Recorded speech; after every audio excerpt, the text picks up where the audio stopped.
you Your team is immortality picking. or Welcome back. death.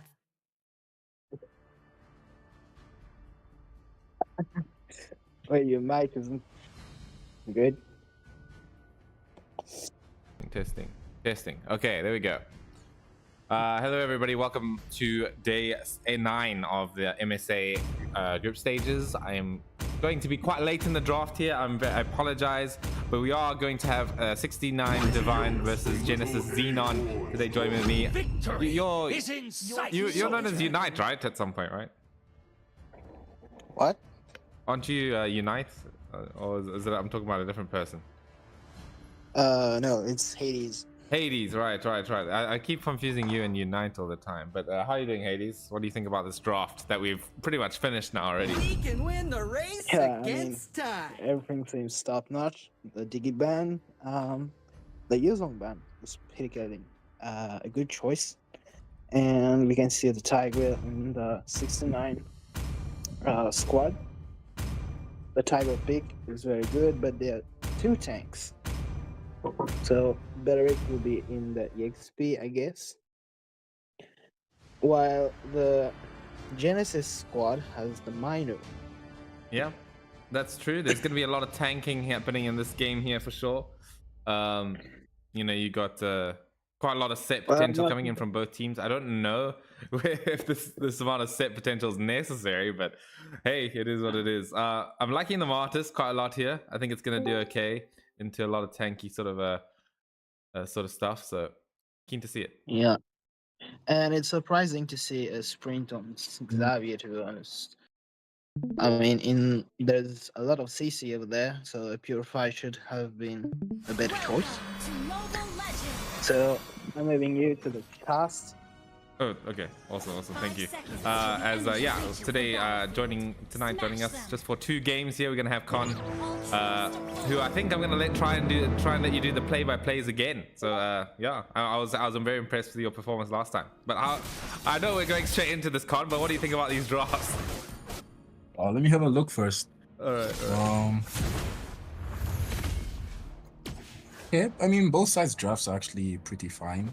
The only unorthodox picks would probably be the Belleric EXP, which might be gaining popularity. But aside from that, both teams have pretty solid drafts. All right. Yeah, the Belleric XP. Not sure. I think actually the Alice can handle it quite well, right? Because of just the regen-based sort of damage and the what do you call it? The max HP damage that Alice can do could hurt Belleric a little bit here. So you know, might be a little bit kill through.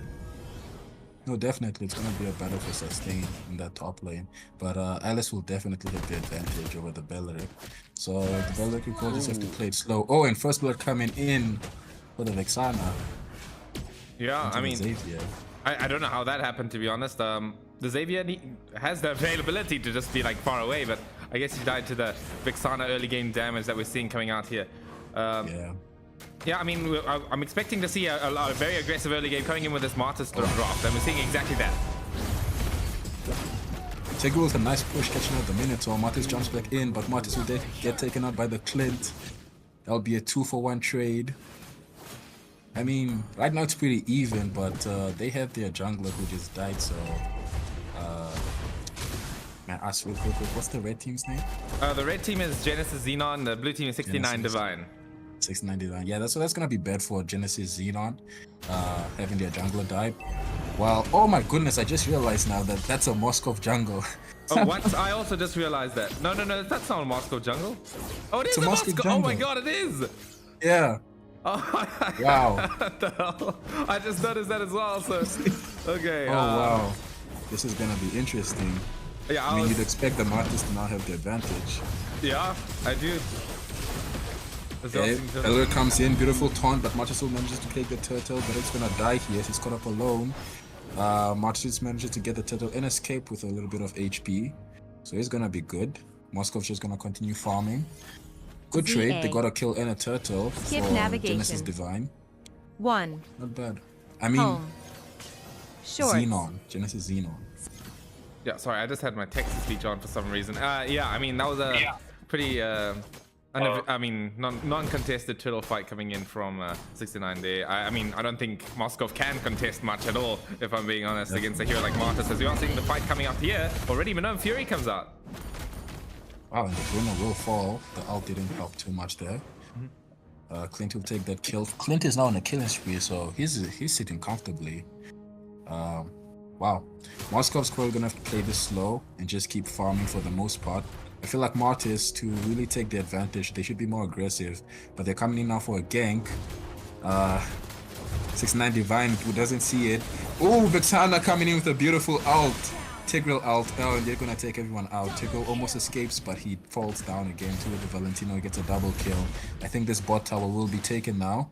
Martis zoning out the backside, so no one comes. So I think that bot side is absolutely gone. Yeah, I mean, and, is that a thumbs up? I guess I need to pause, unless they're doing what I did in my games for Group E here, which is just a thumbs up just because it's funny. Don't do that, guys. I will stop doing that. So don't do that. Yeah, I mean, this game is going pretty much how I expected it to. Now that I've realized that Moskov is the jungle. Yeah, no, really. I mean, that it is going to be a very strong late game coming in from 69 Divine, right? You got these two set of tanks coming in with the two marksmans. You know, Belleric is very, very good at zoning, sort of like doing the area denial. So it gives 69 Divine a lot of leverage for these two marksman picks to work. However, I'm worried that now that this Martis is quite ahead, along with his team, it is going to be quite difficult to, you know, stop them from farming up and getting a huge advantage early game that can snowball straight over their high ground offense. Yeah, no, definitely, you're totally right. I mean, with this draft, and now I understand why they have the two tanks, the Belleric and the Tigreal, is they wanted the marksmans, both of them, to have a comfortable games. But if the Martis continues to snowball and make it difficult for the Moskov to jungle, it's not gonna work too well. And yeah, that's not gonna be good. So unless maybe in the team fights the Belleric manages to, you know, they manage to protect them a bit more better, it's gonna be the game might be over. For 69 Divine. Yeah, I hope not, because I mean, I'm quite keen to see this lineup happen, right? It's also obviously the Xavier that is again with that like long range damage.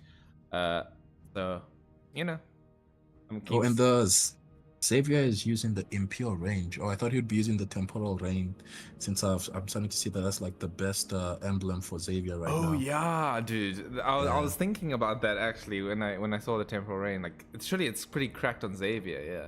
Oh, definitely. Anyway, we should be going straight into the game again here. 2 minutes is up. It looks like it probably was a probably was a mistake of a thumbs up there, but oh well. Yeah. Yeah, I mean, the game it's just going how it's expected to. I really like the Valentina here, obviously. As we saw there, we got the Tigreal ult going to be stolen out. Can be quite a cool set for them to have. It's a more like an unexpected one. Okay, that's another pause then. Okay. Oh, wait. Do you think that maybe it was just for the fun of it? It could have been. Well, if it's for the fun of it, there goes their two pauses. So how they can have their fun and lose their two pauses. Well, but yeah, I think that the ult from the Valentina and that bot side was really well. Cut off two people. The Tigreal was they really didn't expect it, so that was a perfect set for them to take that to get those 3 kills on 269 Divine. Do these people maybe know that they not know about the thumbs up rule? Maybe it's something to do with that. I mean, maybe they just thumbs upping just because it's funny and they don't even know the rules. I think it's probably that, because I saw who's this? The Martis also use an emote, and the Valentina too.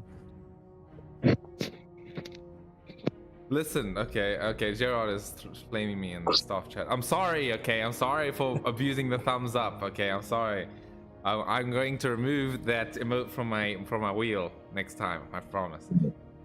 Just because in my when I play by myself, I always spam the hell out of the thumbs up because it's the most funny emote in my opinion. Of course. It's not too flashy, it's just in your face. You know, if you get completely destroyed by the enemy, thumbs up. If you destroy the enemy, thumbs up. You know, it works for every situation. It works for every situation. The perfect emote. We got 15 seconds before the pause. I hope the players are not too angry as well. You know, I know how that can be sometimes. But yeah, anyway, we're gonna go straight into it. Yeah, I mean, let's talk about Genesis Xenon's draft a little bit more again. We've got this Bruno now. How do you think that's gonna sort of fare into this huge sort of late game high ground combo? As long as he doesn't get caught up in the Xavier's skill combo and keeps his distance from the Belichick, he should be fine. Because Tigre wouldn't be too much of a problem. The Moskov wouldn't be too much of a problem, really. And yeah, I think his only real threat is just the Belichick and the Xavier, and of course, not getting outed by the Tigre. But overall, he should have a pretty comfortable game. As we see the Sky Piercer coming out from the Martyrs here, I do believe that works actually. I was thinking it's not a very good item on him, but now that I know it sort of works and stacks with his ult in a way that I didn't think it did, I think it's pretty good. But you're going to see the turtle fight coming out. It's going to be the Retribution going into the Martyrs. A nice clean fight. Pretty much not anything else happening. I don't even think they could have contested. The Moskov wasn't even close by. Ooh, the Minotaur Fury coming out, but only catching the Tigro. Moskov's gonna use his ult and teleport into the mid lane. Martyrs, now they're looking to gank the top lane. Belichick a bit caught out, he's moving back though. It's not Valentina in a good position. Minotaur onto him. Tigro, okay, nothing happening. Going to take the bot lane. I mean, you'd expect that the Bruno would have the advantage now, but he's still getting pushed out by the Clint, so the Clint might really be what keeps them here. Alice jumping in onto the Belichick. Not using his ult, Moskov still there. I mean, look at this pressure coming in from Nightmare, man. He's just like, they can see he has the Tigre ult, so he's just zoning them. They're so scared of this Valentina right now, dude. Yeah, you think it'd be the other way around, but the Tigre, he can't even come close. But yeah, beautiful job of that zoning coming in from Nightmare there. As they do manage to hold the top tower nice and safe, so that's not going to be going down anytime soon. I mean, I think that's the game plan coming in from 69 Divine right now, right? It's that if they hold the towers, they're holding the game, right? They're just waiting for it to go to the 15 minutes plus mark, and then they're going to be in a good place. Yep, definitely. It's probably they're playing farming simulator. Right? You know, get the Moskov and the Clint fed, have the Xavier have his items, and it's not gonna be a good time for Xenon, that's for sure. Yeah, as they look at the items again once more, we are seeing the hearts close along. Oh wait, no! Beautiful ult from Nightmare, gonna take out the Xavier. Wow. Yeah, scratch that. Actually, that's gonna be a nice easy kill coming in from Genesis Xenon. I thought that was gonna be some downtime, but no, very good. Oh, but here we go again. Damn. Okay, that's not gonna work out for them. I think they did have the advantage there. There was such a good ult from the Tigreal, but Nightmare's gonna go back in and they will take 2 down while only losing out on the Bruno. I really thought that they had that fight when the Tigreal landed the 2, but the Moskov just didn't have enough damage to do much. And the Minotaur and Nightmare, they really popped off there, taking out the rest. Wow. Yeah. As we see the fleeting time first item pickup by Tigreal right there. Not sure how I feel about that one. But hey, it works on any hero now, so I guess it's fine. As we see the top tower, it's gonna fall down. Actually, Belichick's in a bit of danger. Okay, they're gonna go in. Belichick uses the taunt Minister escapes. They go with the stun. Alice now. Alice might go in. Okay, no. Nightmare's a bit low. Looking to probably retreat from here. Marty's just gonna take this camp. Nope, stolen by Xavier. Oh, the Belichick comes back in, but the Martyrs, they choose to disengage. Good choice, I guess, since they don't really have the Valentina, but Clint's gonna be on Bruno here. Bruno dashes out. Can he win? Played by the Bruno. That was insane. Oh my god! Noob QT coming in with the clutch right there. Just finished off the Berserker's Fury just before that fight started. In fact, I think that made all the difference. Wow. Definitely made all the difference. And then the worldie committed, the Bruno ulti committed to bounce on that like lizard guy over there as well was a really nice. That made all the difference as well. So that was really close, but you know, all calculated, all part of the plan. Of course, Noob QT knowing what he's doing, man. That was. I mean, I thought he was gonna lose that. I won't lie, but I guess the DPS from the Bruno was just too much. Plus that crit damage, Clint just couldn't compete. Wow. Yeah, I mean, obviously, Lifesteal from the Heart's Claws and Inspire really made that work. As we're now looking at the gank coming in from Genesis Xenon, coming in onto the bottom lane right now. Ooh, the Flicker jump in, but the Tigreal pushes away. He managed to get the Luminary Fury arm. Marty's coming in, but won't catch anyone. Moskov in a bad position, but Moskov will take out the Minotaur. And they will lose that trade, but Bruno will manage to take the top lane. Oh, Beleric caught off guard here, a bit too deep trying to take the tower. I don't think he'll survive this. He loses the ult, but not too much. So that's going to be a 1-for-1 plus a tower. So I think Xenon is actually, they're still comfortable here. Yeah, I mean, I'm a bit concerned about the side of the 69 Divine right now, right? Because they're not using their lineup to their strengths. This Beleric, he's been making aggressive plays. I mean, this is a very defensive draft. When you lose towers like this top tier 2, those are like linchpins to what you need to make this draft work. Yep. No, you're definitely right. What's this? Okay, Lord fight, Bruno bursting down that Lord. Tigreal getting zoned out, not much you can do there. Martis will get the Lord. But Tigreal comes in, manages to out the Valentina. The Minotaur will be popped off, canceling Tigreal out. Minotaur comes back in. Clint is very low. Alice in the back line. Moskov manages to stun him, but the Alice will continue. Oh. The Alice gets the Clint, and the Moskov will fall as well. Oh wow, that's a 3-for-9 trade from the side of Xenon, and it's over. Xavier being picked off here by the Bruno, but will the Beleric manage to get it? The Beleric manages to kick out the Bruno, but Marta's coming back in, and that's a wipe out. I think this match is over, Sappy. What do you think? Well, they lost their tower pusher, so I don't think it's completely over. I think they should be able to respawn for another fight. You know, if they had a Bruno if they had a Bruno there, they could have just put, fully gone down bot lane, try to force the game right there. But yeah, I mean, it's gonna be impossible now. But yeah, beautiful fight coming in from Genesis Xenon. They were really just outplaying them on every front, right? All over the place. On the left side, on the right side, they were just winning the fight. So if they can do it again, yeah, the game will be over at that point for sure. For sure, and that was a beautiful play from the Alice, just, you know, taking out both marksmen. Nothing that they could do there. Even with the Moskov stun, Alice, you know, with that teleport just makes it so hard for them to really escape. So that was really nice from them. And the Minotaur out, cancelling the Tig after the first phase, just made it hard for the rest of the 6-man Divine to even counter-engage there. So I think from like all those plays there is what helped them win that fight. So the Lord pushing in on the top lane now. Marty's going in the mid lane, needs to escape with disengage. Moskov really low, you can see from his attack speed isn't much. They will take down the Lord here though, and the explosion from the top tower will be taken out. Yeah, it's about how they approach the high ground right now, right? Because they have a very tough shell to beat. That 69 Divine is exerting here. It's just with a hero like Martis as well, it's just difficult, very, very difficult to actually get in there. I feel like the main tool for getting them out of their shell here is probably going to be either this Valentina, you know, getting a good implosion play, or maybe even the Alice, right? Going in for a deep tower dive with a Winter Transient play could really just force them out of their base and get things done. So not an easy task, but I think Genesis Xenon, they should be able to do it. But if they can't do it, obviously, then I think they're in a bit of danger here, because I feel like they're gonna just get outscaled at some point. Yep, no, I mean, as the time continues to tick, it's not gonna be in their favor here. And if the Clint and the Moskov and the Xavier, I mean, really the Xavier, you know, they get their items, yeah, that's gonna be way harder for them to even engage. But as you said, it's gonna come down to the Minotaur and Nightmare. If they can have like such a good set, either with the Lord, the next Lord, or if they just choose to go without the Lord, have a good set and manage to catch out as many as they can, possibly the Xavier and the Clint, I think they can end the game. Yeah, I think so as well. Yeah, as we're looking into the sort of the next Lord here, it's going to be the Enhanced Lord. Very, very valuable for the side of Genesis Xenon for that Lord to be crashing towers at this stage of the game. So they really want this. Not sure that 69 Divine can sort of contest this one at all. I mean, Tigreal, he's looking, he's fishing. They're missing their Beleric here though. I think they really need that guy there in order to get this done. But no, not going to happen. They're going to be able to get the Lord, and the 69 Divine, they're going to retreat.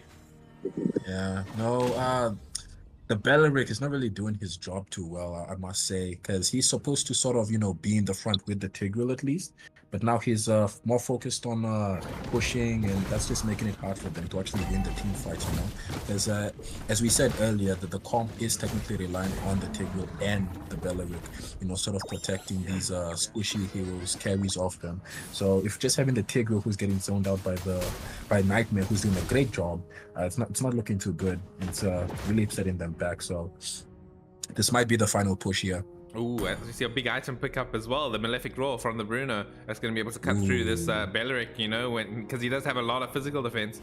You know, when that Vengeance is down, he's in real threat of getting taken down by that Bruno at the moment. So, you know, I think this is definitely go time for the start of Genesis Xenon. Let's see if they can get this high ground push done. Okay, they're coming top. Oh, they really shouldn't let this lot just be taken out like that. Okay, Alice coming in. Oh, beautiful flicker out from the Mino with the Mino Fury. Bellic will come in, but the Moskov and the Clint will both fall. Tick will manage to get one, but Tick, who's this? Oh, they will all fall. That's a 4-for-0 trade. Make it 5. Push in with the rest of the team, and it's a wipe out. Beautiful play from Xenon, and that is GG. Well played. Wow, I mean, that was amazing. Yeah, that's what they needed to do, right? They just needed to just go, right? If they hesitated any more than that, I feel like it would have been done, right? They wouldn't have had the Lord. The Lord would have gone. The Moskov would have come in and done all the damage to everyone. But you know, they didn't hesitate. They went straight for the kill, and it paid off. Yeah, definitely. I mean, that was a beautiful flicker outcoming from the Minotaur and the Valentina and Alice with the follow-up. I mean, just great chemistry from this team. I mean, they deserve the win. Well played. I think 6-9 Divine, they have to go rethink their draft a little bit because this Moskov didn't do too well here. So that might be some work. And also maybe work on a bit on their communication, you know, so they can sink in a bit more. But well played to both teams, really. Yeah, very well played to both teams. Yeah, that'll be it for the cast here. As we now have, talking about chemistry, we're going to have the chemistry god here coming in for the panel, as well as Hades for the panel there. So, yeah, you guys take it away as we move on to the next game.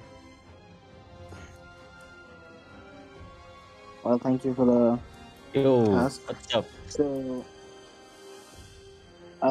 yeah, so basically the jungle Moscow was an issue, in my opinion.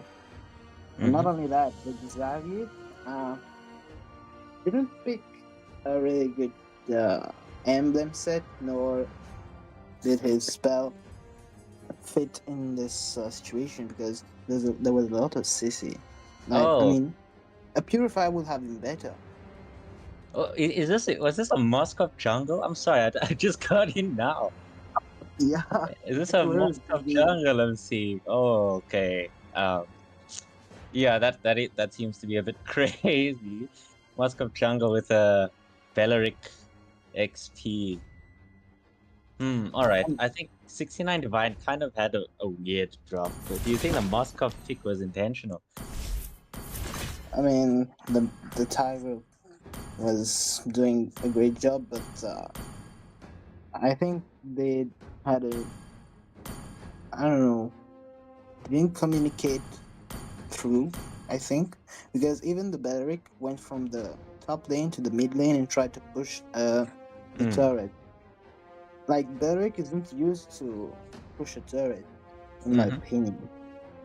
Yeah, I guess with the 2 marksmen, you kind of expect them to push the turrets a bit, right? Since obviously it's 2 marksmen. But yeah, you wouldn't really expect the Belleric to do it. Even with 2 marksmen, though, I think Moscow wasn't fit for jungle. I mean, yeah, true. I also don't think so. I mean, it could work. It was really slow, to be honest. Yeah. But yeah, true. I mean, as a marksman, maybe a Popo and Koopa would have been better, or even Ranger, maybe. Yeah, I mean, like, Moskov is really OP now, like recently, but for the jungle, I don't think so, because Moskov is that kind of hero that scales towards late game, right? And early game jungle for Moskov is quite terrible. Not gonna lie, but I mean, they tried to show us something new, and they tried. Yeah, indeed. But yeah, what let's say, GG. GG. But I must say, I do like the Mortis pick. Now that Mortis isn't getting banned a lot recently in rank, I mean, it's his time to shine a bit more, especially with that heavy CC comp that they had. I mean, Mortis just goes like immune to almost everything. You know, Mortis, even though it's nerfed, I think he's still pretty strong. Yeah, man, he's quite decent. Sometimes I play Mortis XP. Like not in jungle. Wait, where are these people? Oh, who's I next? don't know. Well, I'm What's trying to get what's the I'm trying to get Void and AB. I mean, not Void and Genesis Xenon to come into the lobby, but Oh, well, who are the? Oh, those are the two teams, or yeah, just yeah, those are the people's two names? teams playing now. They're not Oh, responding to me, annoyingly. Can't really alright. afford any delays because we're going very late with the stream. Crying face emoji. Wow. Until what time? 11. Oh, okay. So let's see. I guess. I mean, what time is it supposed to start? Like now, 7:30? Yeah, so it's yeah, we're supposed to start at 7:30 here apparently. We should be having a game there. Well, there's one thing for sure. I can't be awake that late because right now it's 9:34 home. Well, Oh, I see. that would be unfortunate. Yeah, Okay, I 2 can hours try ahead. to stay awake until midnight. That means until 10 for you. But well, no. No, it's alright. Yeah, man, you have to stay up until like 2 a.m. man.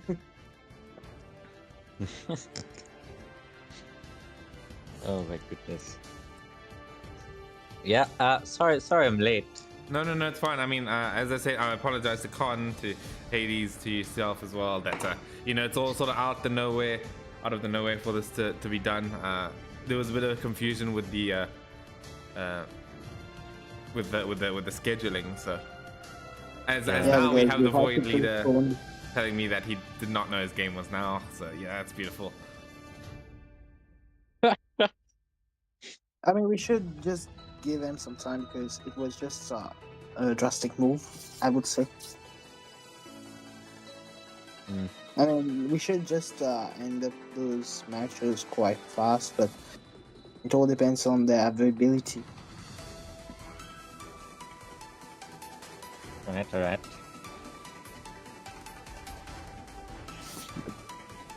The game isn't in 30 minutes. Yep. Okay. So yeah, we'll be back, guys. When we get this situation sorted on the group F group here. So yeah, be right back, guys.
Welcome Yo. back for our second match Your team tonight. is banning. It's African Burns. Wait, no, it's African Burns versus Africa Genesis. Burns Africa versus Africa Sunburn. GX.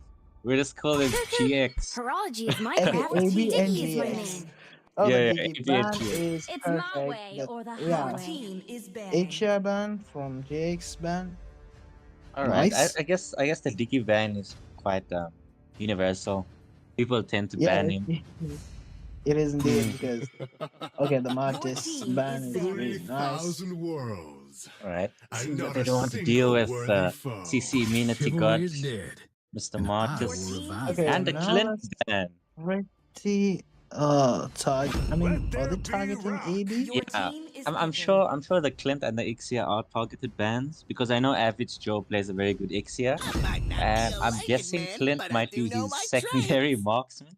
So I think they just want to shut down this player in playing his, I don't know, main Yeah, marksman. You know? they want their own advantage on the goal lane. Yeah, seems like it. Alright, we are seeing two tank jungles so far, the Fredren and the Barats. In my Um, dream Is world. picking. Between whoever wins a trade, I really hate Barats. Like he's so good, but he's so annoying to like play against in rank. It's just this Yeah. dinosaur, and it's so hard to deal with. Alright, decent Xbox game. I mean, he does counter the Barats a little bit. I mean, early game Barats beats him, but towards late game, Xbox is just super good.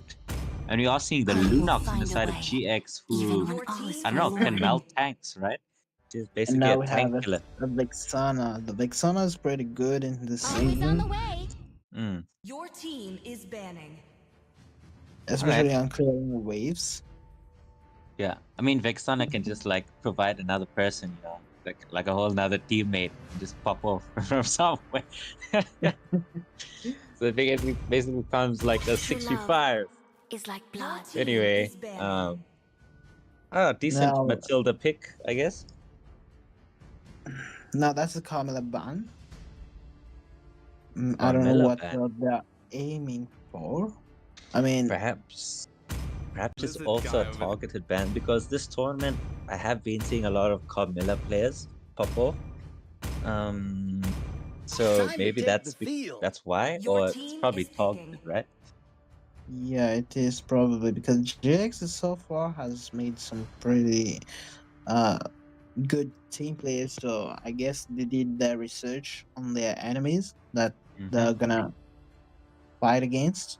So I guess yeah. Let them play the Yeah. Your hero. team is picking. I Ooh, will and be the the Yu truth Zhong this pick. world I must say, desperately Yu Zhong needs. does beat Xbox in lane in the early game. So Xbox just has to play safe and obviously get his items for the late game. Because at the late game, we all know Xbox is just like can just dominate towards the late game. Meanwhile, there's the AB picking up the carry and the Your Mino. team is picking. Mm, That's a very good combo, in my opinion. Especially the Mino can sustain his team with good CC and heal, and carry just shred all the shields, especially Mm. from since there's Yuzong and Barrett, so carry can work against them. I think Carry was also kind of a deny pick, so that GX doesn't pick like one of those true damage marksmen, you know? Like Carry, I think being the better of them. Yeah, so they just AB Okay. decided to just take it for themselves, you know. But a very tanky lineup so far from Africa Burns. Both teams are quite decent, I would say. But yeah, let's see. The Matilda pick can be useful. Mm-hmm. So in terms of draft, Hades, which one you think is the better draft here? Well, personally, I like the GX because it's pretty like decent, I would say. But the only thing that I don't really like is this marksman pick, the Eartha one. Oh, alright, I see. Alright, so we'll give back to our commentators, Sepulga. Yep. Oh, Rika, it's a Rika. I don't know who Yeah. Simpoga is. Yeah, who's that Handing it guy? over to our caster. I don't know who that guy is. Thank you, Chemical and Hades. Con. Yeah, I mean, this is looking like a pretty interesting game here. I'm really liking both drafts. Both of them are very appropriate, right? We got a lot of meta picks, a lot of solid, classic picks right here. Yeah, no, both sides really have good drafts actually. Though I will say I'm not really a fan of the carry pick for this matchup though. But let's see how she performs. I mean, she's winning the lane, so let's see how that works. Yeah, I mean, IFL actually surprisingly strong early game, right? With that 1-2 skill combo.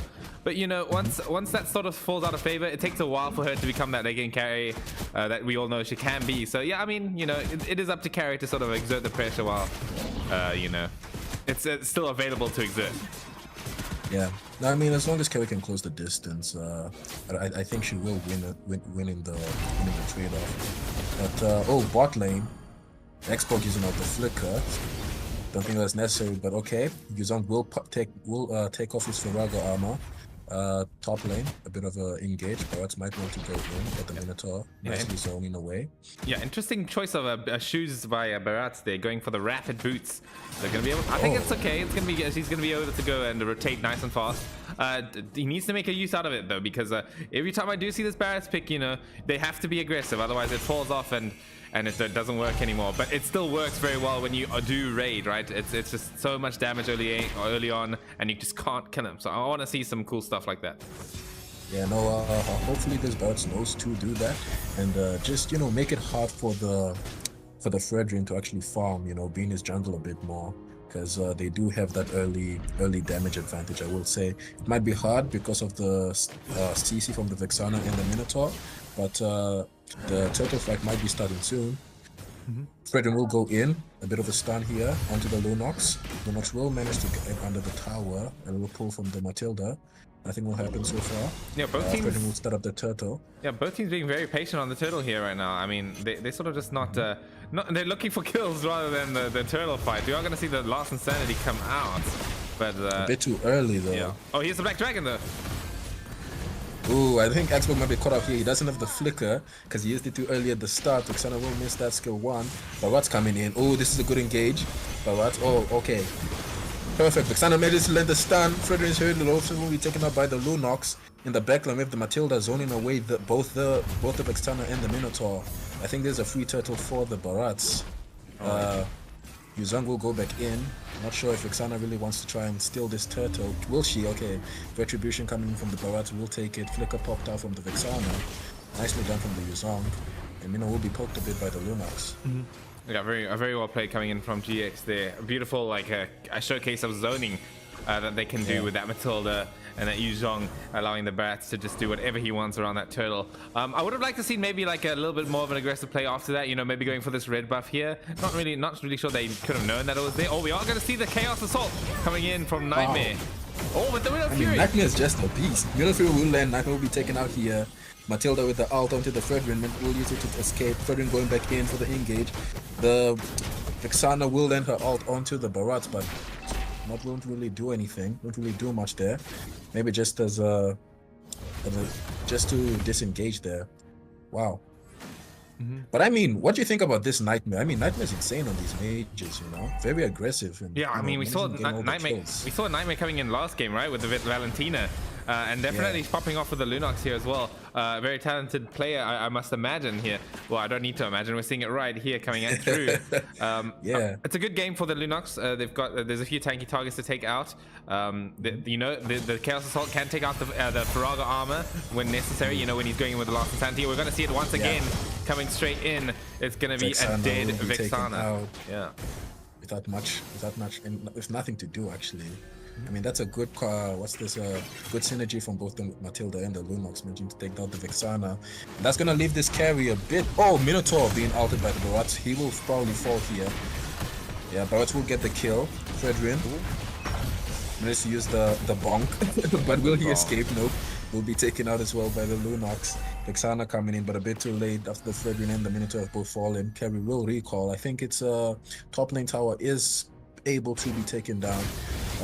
Xbox again uses the last insanity a bit too early. I mean, this Xbox is using those outs way too early, and now he's left with nothing, and that's a flicker gone as well. A lot of resources being used out. Matilda going to the carry here, but will disengage. Wow, this is such great play from GX. I mean, these guys are insane. Yeah, they're playing very, very well here. You know, they're applying the pressure. As I said, I would like to see a bit more. I want to see more like 5-man dives rather than these solo pickoffs. But Yeah. it is what it is. We are going to see the bottom lane here. Fredrin. Okay, coming in. Will they use on? He managed to use the Black Dragon. Can he escape? Nope. Xbox will make sure he takes him out. Nothing can be done here. Fredrin in a sort of a decent position to maybe contest for the turtle, but the Matilda and the Lunox looking for the Xbox, won't take anything, uses the flicker out. Minotaur coming here, but no, Fredrin's nowhere to be seen, so that's a free turtle for the Barats with the retribution. Wow. GX, you know, now that we look at their drafts a bit more in picture here, they are again, you know, just like last game, they're on the timer, because once it hits late game, that carry and that Xbox, they're gonna be starting to shred the HP pools of this Barrett. So he's gonna be in a lot of danger when it comes to it. I also feel like I hear like carry can, as you said, it can like just man fight this Irithel into oblivion, right? She's gonna have to be very careful of this late game carry, especially with the help of that Minotaur, you know, adding, getting some things done with that. So we are seeing the fight in the middle lane here. Minot Fury comes out. Ooh, with a flicker. Oh, what a quick, beautiful engage, but the Irithel managed to escape with 1 HP. That was a great ult in combo from the Vexana, Fredrin, and the Minotaur there. They do manage to get the Matilda, but Xbox will fall in the bot lane. Wow, Seppi, that was insane. That was really good. Unfortunately, it only led to 1 kill somehow. I'm kind of confused at that. It was just a Matilda, so it's a whole bunch of balls dropped on the floor just for 1 Roma kill. So it was really good, but in the end, it's just not going to pay off as much as they needed to, as we're going to lose the carry as well. Carry and the who's that? Carry and the Xbox both fall. Yeah, but Nightmare falls as well, so that's actually a trade. Oh, decent trade. Oh, he will go back in with the Black Dragon. Vexana will miss her ultimate. I think they'll probably just choose not to fight here, but Vexana looking here. Fredrin in the mid lane. Okay, Fredrin backs off. Gonna continue farming, but the top lane will probably fall to the Irithel. Oh, but the chase continues. Oh here. no, nice. Fredrin onto him, Minotaur with the jump. I don't think she's gonna escape this one. Got lucky the last time. Will she? The guiding wins. Goodness, the guiding wins from the Matilda will save the Irithel. Oh, wow. Very, very well played by China. What is this? China Payani. Wow, amazing. I mean, I'm sorry, Irithel. I cut you short there. Yeah. I cut you short there. I mean, wow. it wasn't even close, right? She had the flask of the Oasis coming through as well, as we see the last insanity coming out. Oh my goodness, just tickling the Barretts, man. Does he not have a war axe right now? No, he does, but it's just this Barretts is just eating it. There's no damage. Fredrin will go into the Barretts, but choose not to stay to commit. Wow, I mean, Barretts he's very tanky now. I mean, he was having a very comfortable game. 0 deaths, 2 kills, so he's in a comfortable position. Oh my god. For the Fredrin 2 deaths. Nightmare will take out the Vexana. They choose to fight here. Minotaur, great out, but he's alone. No one to actually follow up. Lunox, Nightmare will get a double kill onto the Minotaur as well. Oh my goodness, Nightmare popping off. Yeah, Carry on the top lane. Oh, she needs to get Matilda away. looking. Will she? Okay, she managed to escape, but I mean, what a play here. I mean, the Fredrin can't even try and contest. Barrett's not even doing the Lord. Barrett's doing the zoning here. Fredrin looking for a way in. There's but no way. Will be zoned out by the Barretts. Yeah. Can he though? Maybe. He's alive. Let's see. What's going on here? Oh! Did he get it? Oh, that was close. But Barretts will manage to get the retry over him. Wow. Such good plays from both teams here. He had a good position. Yeah, definitely. That was really close. Wow. Yeah, unfortunately, you know, Barrett's. It's a bit difficult when you're 2 levels ahead, behind, right? So no one's blaming him for trying there, for sure. I mean, good try, definitely. Oh, Barrett's here catches the Xbox and the Vexana, managed to out on the Vexana. I think she's gone here. Nightmare jumps back in. The last insanity used on. Will he manage? Man with the flicker out. Xbox no Farago armor. Will flick out as well, but Noob Cutie coming in. He's gonna fall here. Minotaur popping the Minotaur Fury. Xbox a bit low. Can he escape? They will they choose? Oh, beautiful engage coming in from the Yuzong. Oh my goodness. Yeah, that was really nice. Great play. China Payana is the name China of that. Payana. we got China Payani and China Payana. Oh my god. What are these usernames, dude? How have I never seen these people before? They play really well, dude. I'm very impressed really well. by Genesis Xenon here. Yeah. That's what we were looking for, right? We're looking again with the engage from the Yuzhong.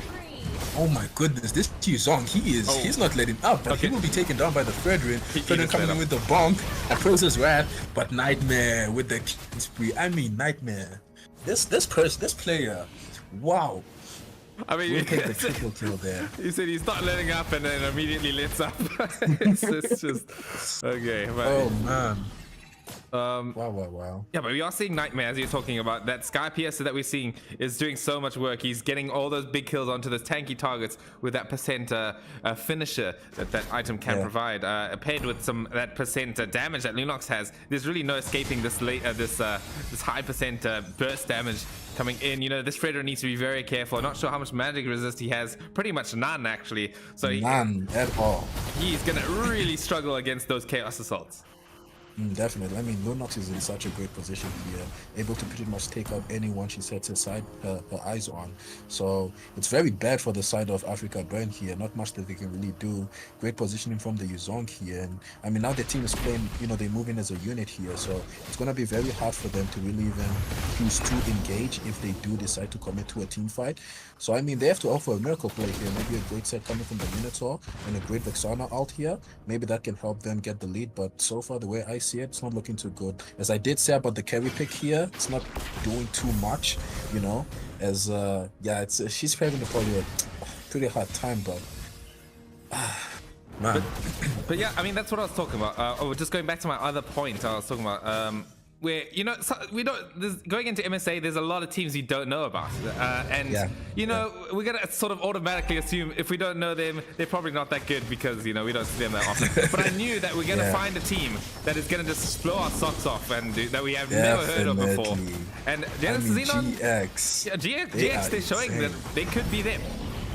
They could be them for real. I mean, great players. Oh, and the Matilda will engage here. If they're following up, the Minifil will be popped, but the Matilda will fall. Oh my goodness.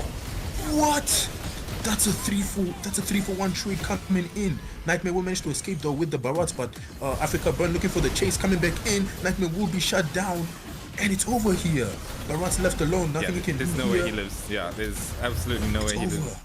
Oh my goodness, they're is that gonna a glimmer of ignore hope for Africa Burn? They're gonna choose to go and defend a bit, maybe even try and push the mid lane.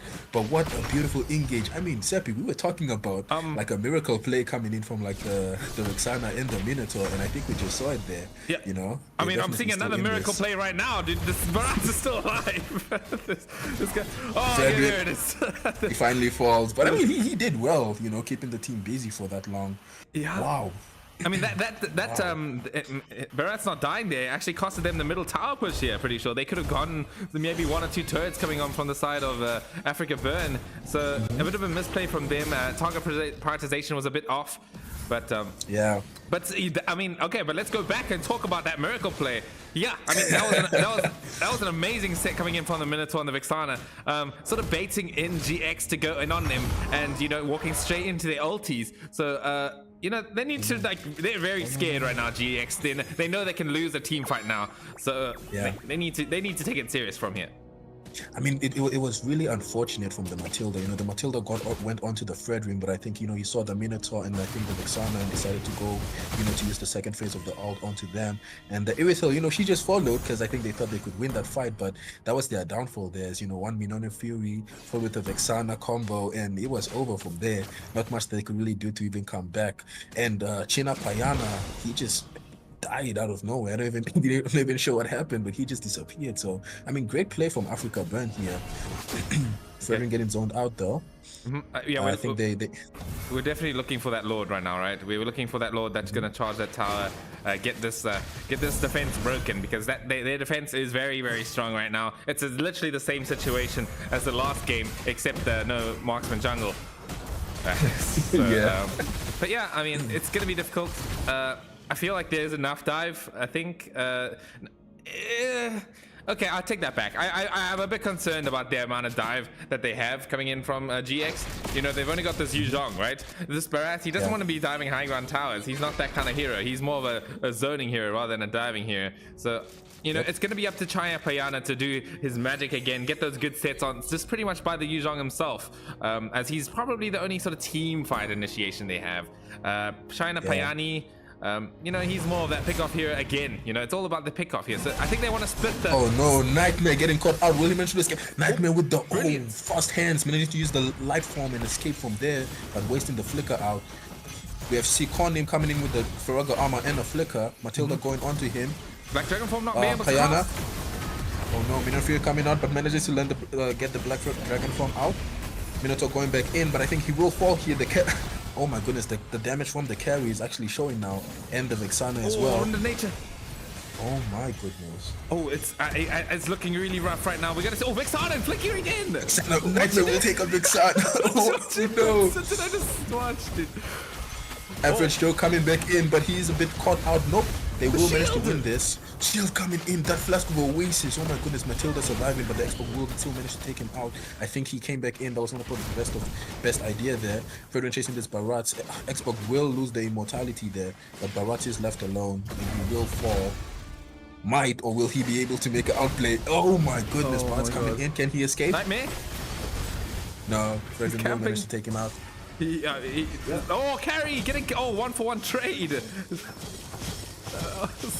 And there's this guy up here, so straight easy enough kill. Oh my god, these team fights are hectic, dude. But we're seeing coming into play, coming in from Africa Burn, just how much their late game hurts. They're really starting to show what they can do here once it hits that timing. I am very concerned for GX right now. If I was in their team right now, I'd be panicking, being like, guys, we've got to think of a new strategy right now. We're doing the same strategy that making us win the early game. It's not working anymore. We need to think of something new. It's just not easy. No, you're absolutely right. Like what they need to do now is probably take a step back and really focus on taking out like the key players here. And I would say the key players here is probably that Vexana. If they manage to take out that Vexana and maybe the carry, because the carry is now in that has hit that power spike, they might be in a comfortable position. But we're gonna see here Chin Ayana being taken out a bit too deep by the Xborg and the Fredrin. That's not good for them. I think this Lord. That's all their team fight. Sure, Africa Burn. Yeah, that's all their team fight gone. They have no one to go take the back line now. So I think Africa Burn is in a good position to do this Lord, but they're choosing not to. Looks like they want more. Oh, I've got this Lord, please. They really don't want to take this Lord. I mean, Just please. it's not the best place here. We have Kevi going back top lane. I think maybe they're scared of a back door. Wow, that's interesting. With the carry and the carry versus Irithel top lane, the carry will manage to take the Irithel a bit low. I think it's a sort of a fair trade. I'm waiting for a mid lane to one of these guys to start a fight. They're just sort of doing a Mexican standoff right now. Just like, okay, you go first. No, I'll go first. No, you go first. No, you go first. Sort of situation. I mean, we do see that the Minotaur does have the flicker, and I think GX is worried about that, being used. The Irithel needs to be a bit more careful. Too close there. We have the Fredrin comes into the Barat. We have the X-Ball coming in. Barat's managed to escape. Black Dragon form being used out. The Last Incendio will be used into the back line of the team, but he's alone there. Barat is very low. We have X-Ball using the flicker out. Oh my goodness, insane! Insane 3-man stun coming in from the Yuzong. But Africa Burn will still manage to win this fight. That's a 4-for-1 trade. Beautiful play from the Fredrin, Vexana, and the carry and Minotaur. Oh my. I think that's very unfortunate, especially since China Payana got a 3-man stand there, but nobody was too close to actually, benefit from that. They might choose to take the Lord or just push straight mid. They're gonna decide to go straight mid, Con. They're gonna go straight and try and get a tower. They're gonna maybe get the kill on the Matilda as well with the Purify comes out. Guiding, Circling Eagle. Here. This match might be over, Seppi. This might be over. I mean, they have 1 minion there. If they can just keep it alive, this carry can start hitting the base. No. Look at the play! No, Matilda with the instant play, keeping the minion out. No, but the minion will go back. It's over. It's over. Oh, that was a really good play by the Matilda. Wow. That was insane. But what a comeback from Africa Burn. Wow. I mean, I'm still looking at Genesis Xenon as the better team in my eyes. They played the game Yeah, a lot no, better. I agree. They played the game a lot better just in general. They had the win. They just it's just that Minotaur with the Vexana and the X-Borg making all the space. That late game team fight was way too much. Way too much. And the carry, you know, with that damage, so it was very hard for the Yuzong to really do anything in the back line because it's just getting shredded, you know. I mean, look at his build as well, Seppi, for the Yuzong. That's quite interesting. Yeah, right? I was gonna talk about it until, but if we're gonna talk about it, then yeah, I mean, you know, Yuzong, sure, you can buy the fleeting time, but when you're playing a game like this, your main goal in life is just to go in with the Black Dragon, stun a few people. Either you die or you don't. You know, you're not looking for that next engage most likely. So yeah, it's a bit of an itemization mistake coming in from China Payana. Still, he played well. I mean, GG's to both team. Insane players coming in from GX. I mean, Nightmare. Wow, that's all I can say. But Africa Burn, I mean, they held their own. They chose their fights nicely, and GG's to them. Deserved win. Well played. Yep, very well played coming in. Both teams played very well. Yeah, that should be it from the cast into the panel. Yeah, man. I mean, like, wow, what a game from both teams. I mean, Africa Burn and GX. I mean, GX did play that super aggressive early game. Just really took advantage of the aggression their heroes have. I mean, with the Matilda, with the Barats, even with the Yuzhong, the early game was like very good for abusing the enemy. But like Seppi said earlier, they had this ticking time bomb. I mean, the carry was there, the Vexana, I mean, even the X-Borg. I mean, for late game, once it reaches that late game, it can be very, very hard for GX to deal with. But yeah, it seems that Africa Burn really played well according to the heroes they have. I mean, the late game potential was just better, and they played it to their advantage. What do you think, Lord Hades?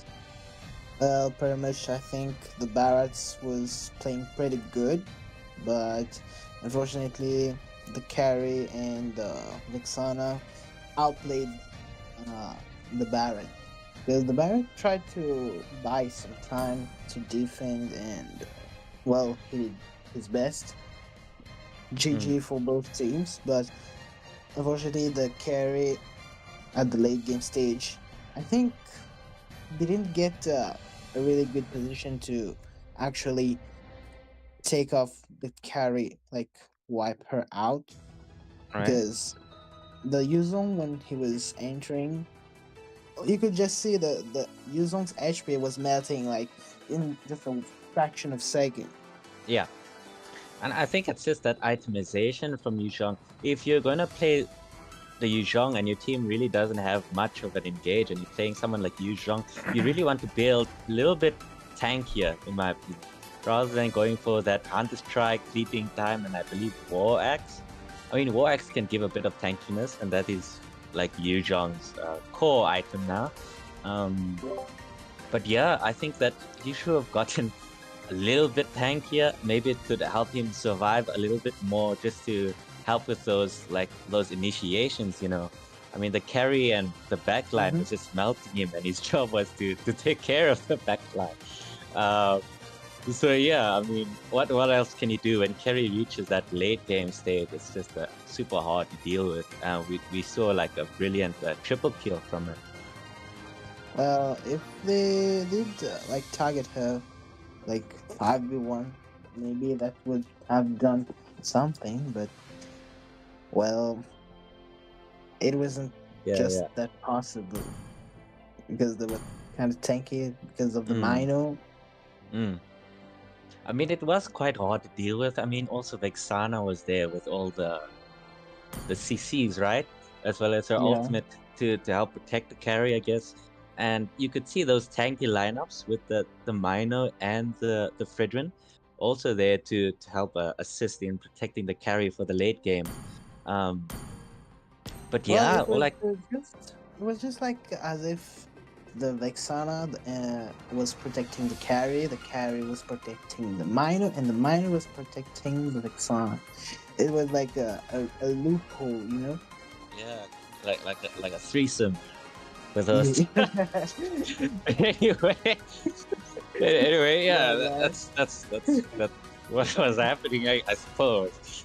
Here Okay, from okay. Lord Let's Hades. keep it. Let's keep it sane. It's more like the synergy was on spot. Yeah. Hmm. Like I guess Africa Burn really knew when their power spike was going to occur. So I think after that first team fight that they won against GX, they kind of gotten that confidence, like, oh, okay, like, we can actually win. We can actually win these team fights with the heroes we have, you know. And I think from then on, uh, yeah, African Burn has just been showing them, and he's been dominating towards the late game.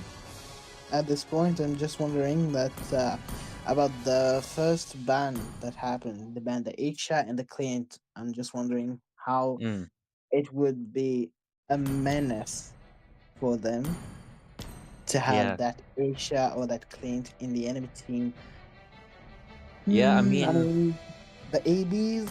I don't know. I don't know much about them, but I'm expecting great matches. yeah. I mean, Africa Burn has a really good Ixia player on the team. I believe his name is Average Joe. Nothing average about his marksman skills. I mean, that's why it was banned by the other team. Both the Ixia and the Clint. I mean, I guess the other team didn't know about his carry. You know, maybe they should have banned the carry too.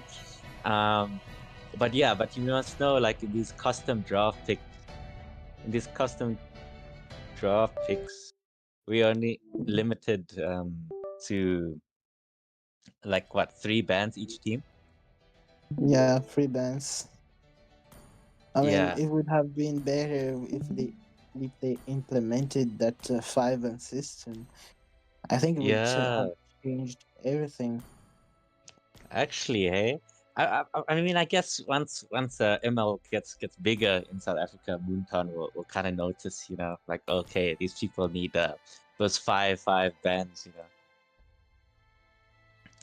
But Well, yeah, even the 5 ban flows, like it has some flaws.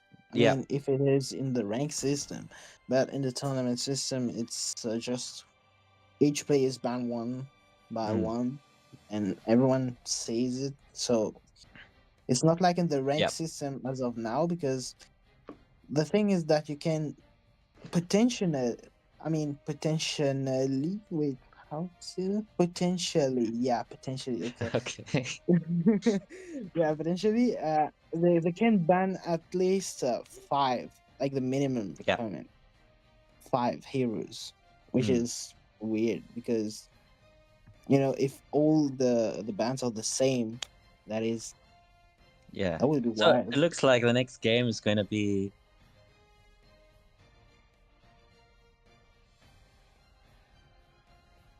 Okay, yeah, can start. yeah.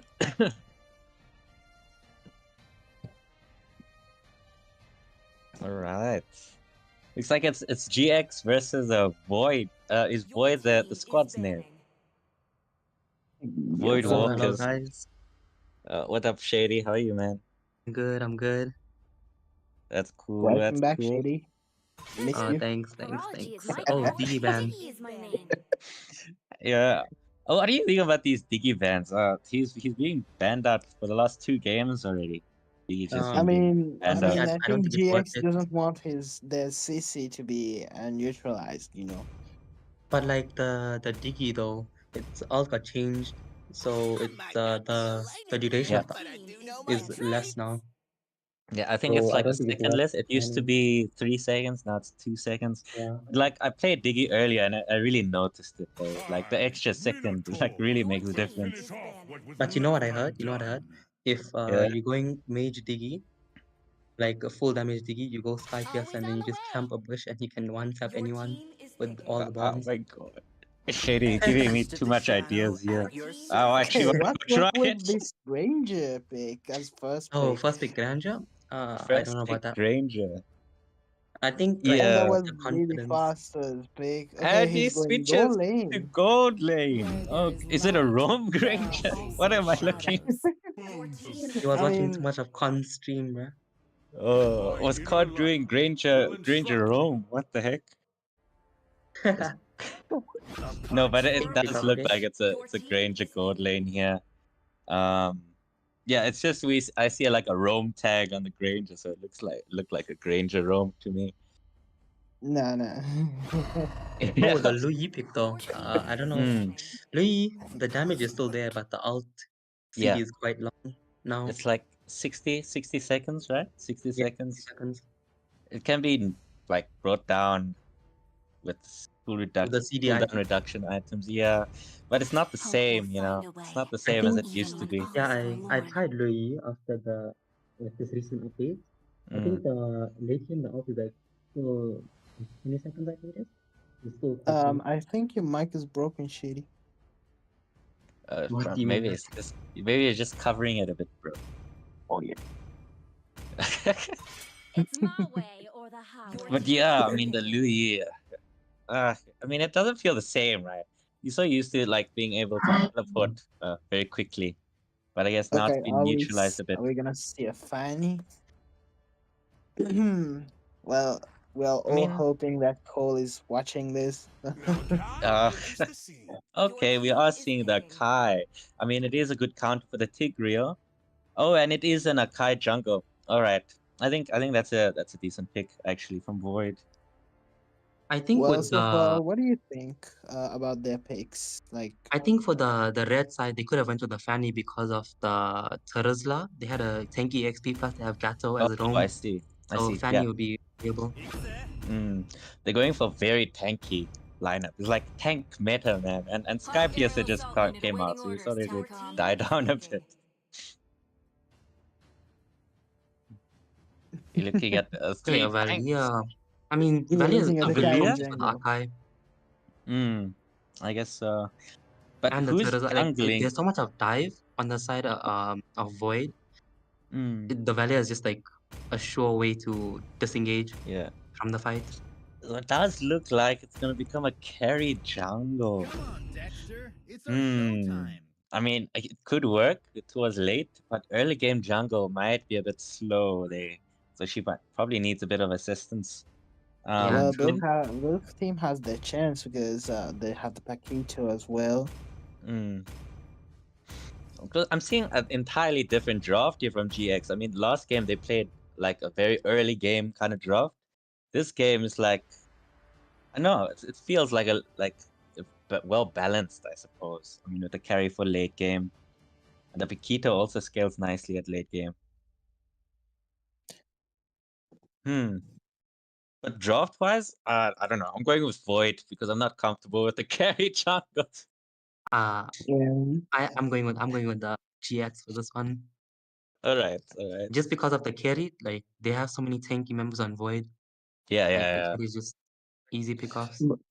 By the way, anyone willing to gift Paquito a skin? Oh, I mean, not me. We'll give the stream back to Seppi and Con or Rika. I keep saying Seppi. I don't know who Seppi is. It's Rika. Rika. Yeah, thanks, Yassi. As we now go into the next game here, we're going to have Void Walkers coming in with a nice draft. As we see the carry jungle. That's what I was sort of like saying, what the hell am I looking at? You know, they could have easily put the Granger there, but, you know, whatever. You know, maybe it's a strategy, right? They know they're against the Claude. They know that Granger can probably outtrade him, which he's trying to do here, at least. Claude's somehow fighting back. But anyway, the carry jungle. What are you thinking about it? How are you thinking about it, Con?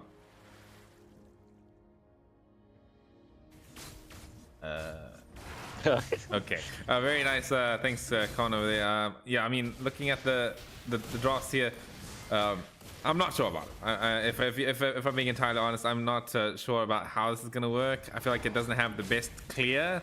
As a marksman, you get this damage penalty as for being a marksman in the jungle. So Hopefully her passive will sort of make up for that. Sort of clearing okay right now though, as we're looking at for that level 4 timing at about 1 minute and 20 seconds. Even coming before the Panda in that regard as well, as you are seeing the pushback coming in onto that. Is that a Kai? No, that's a Kacha here. He's gonna have a real rough game against this carry right now, as he's gonna fall down to the speedy light wheels.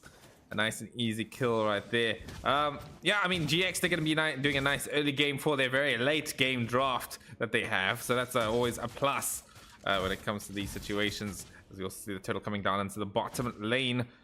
Looking at Akai. Going to hit that level 4 now as well. No, it's still level 3.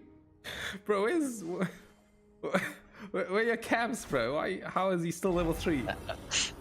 Anyway, I don't know. I mean, Kenny. Yeah, Kimmy, you can come in and call. I'll just sub in for Con. I'll be a temporary sub DPS. Yeah, sub DPS. Yeah. We got this, but I mean, with the Granger, the carry, I kind of expect him to like swap roles. You know, like carry go late, Granger, at least jungle. Okay, my DPS is back now. Alright. Yeah. Yeah, we're gonna look at the team fight here. Gonna be the carry taking the retribution. Oh, as a heavy spin comes into play against that Tigreal as well. That's something we haven't talked about just yet as well. It's gonna be Bravo taking out the Velia. As Paquito coming in. Nightmare is not playing on that Paquito here. We're gonna see the Terizla trying to fight it out. The first skill is gonna knock him down.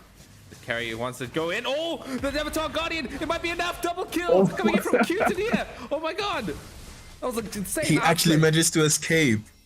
Beautiful play. I think he was literally on 1 HP there, 0 HP, if even possible. Oh my! What an outplay! That was a sick outplay, man. And yeah, he was against that carry. Could not afford to take any more shots. And then, oh, excuse me, in the top lane. Wow. Is that Thunderbolt Granger? Really doing good, huh? Yeah, that's he built Thunderbolt first item. Okay. Okay. That's interesting. Okay, bro. But what do you think about the Thunderbolt on like non-tanky heroes?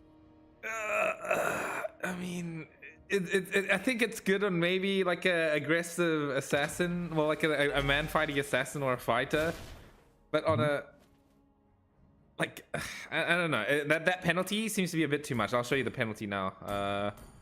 Okay. What is it? This effect is reduced to 50% for marksman. So I feel like, so you do scale infinitely with that item, right? But you scale half as fast on a marksman and on a mage, so it's just not that easy. I think it might be good on some sort of aggressive fighter jungler or something. Yeah, no, definitely. That's really bad. But let's see. You know, maybe he has a vision. Maybe he has something that he's planning here. So you see the Loi out coming to assist here. Akai will come in. Got catch a mention, then the jump. But who's that? The carry will escape. But the penalty zone will be lent on the carry. He still managed to escape. Temple will fall. 4-man set up. But Akai with the counter pushing him back. He will fall. Great ulti though. Akai coming back in. The Vela is a bit low. Claude could jump in as well in with the blazing duet. Yeah. Wow. I mean, that's a 1-for-nothing trade. So that's good for the side of Void. Good engage there. But I mean, beautiful engage from China Payani. Nothing will happen. The Paquito coming in. Will he manage to take out the Luo? Gatokacha very low. Granger almost dying for that Gatokacha. He will survive. Vela using the ult trying to pick him off. I mean, wow, there's so much happening on this map here, Seppi. Yeah. It's intense everywhere you look. Yeah. A lot of things happening here. As we're not looking at the turtle fight starting off, you can just see that the Tigreals, it's just impossible for him to sit with that Akai around. Yeah. Now that's really unfortunate. Penalty zone will land, but Kerry will manage to take the turtle away from the Akai there. No retribution, no problem. Kerry says Gatokacha will use his ultimate, but will catch no one in. Tigreal coming back in. Implosion will be used. The Gerda will get the kill onto the Gatokacha. Wow. Oh, this is such an even match, I must say. Both sides doing very well. And yeah, I'm still concerned about the side of GX for the late game. This Tig is really struggling, but right now in this early game, he's keeping up. He's managing to get those that set on maybe that one person, as we saw in the Gatokacha. That was a really good one there. But it's just you know, later into the game, this Tig is really gonna suffer against this Akai. I feel like the Claude, once he gets a few items, we saw how good his positioning is with the blazing duets. If he had a Demon Hunter sword in that situation, he would have shredded. So I'm looking forward to the late game coming in from Voidwalkers here. But at the moment, you know, GX, they're in the lead right now, and their late game's not too bad either, right? They got this carry jungle who is currently in the bottom lane doing some stuff. What's going on here? Lord Brazil caught out guard. The carry will come and shred him. Oh, Seppi, it's a carry jungle. I just realized as well. Yeah, that's what we're talking about, dude. Oh my. Like, why is that Granger golds, man? Yeah, my mistake there. Wow, okay, nice play. The carry will take the kill. Bravo will fall. The Tiggle coming in, Akai in a good position here with the gutted catcher. They choose to leave the lane. Ranger not really pressure too much. I mean, Paquito will take bot line. I mean, so far, Marksman Jungle currently at a 0% win rate in this tournament when you go Marksman Jungle, but currently doing really well. We're gonna see the set come in. What?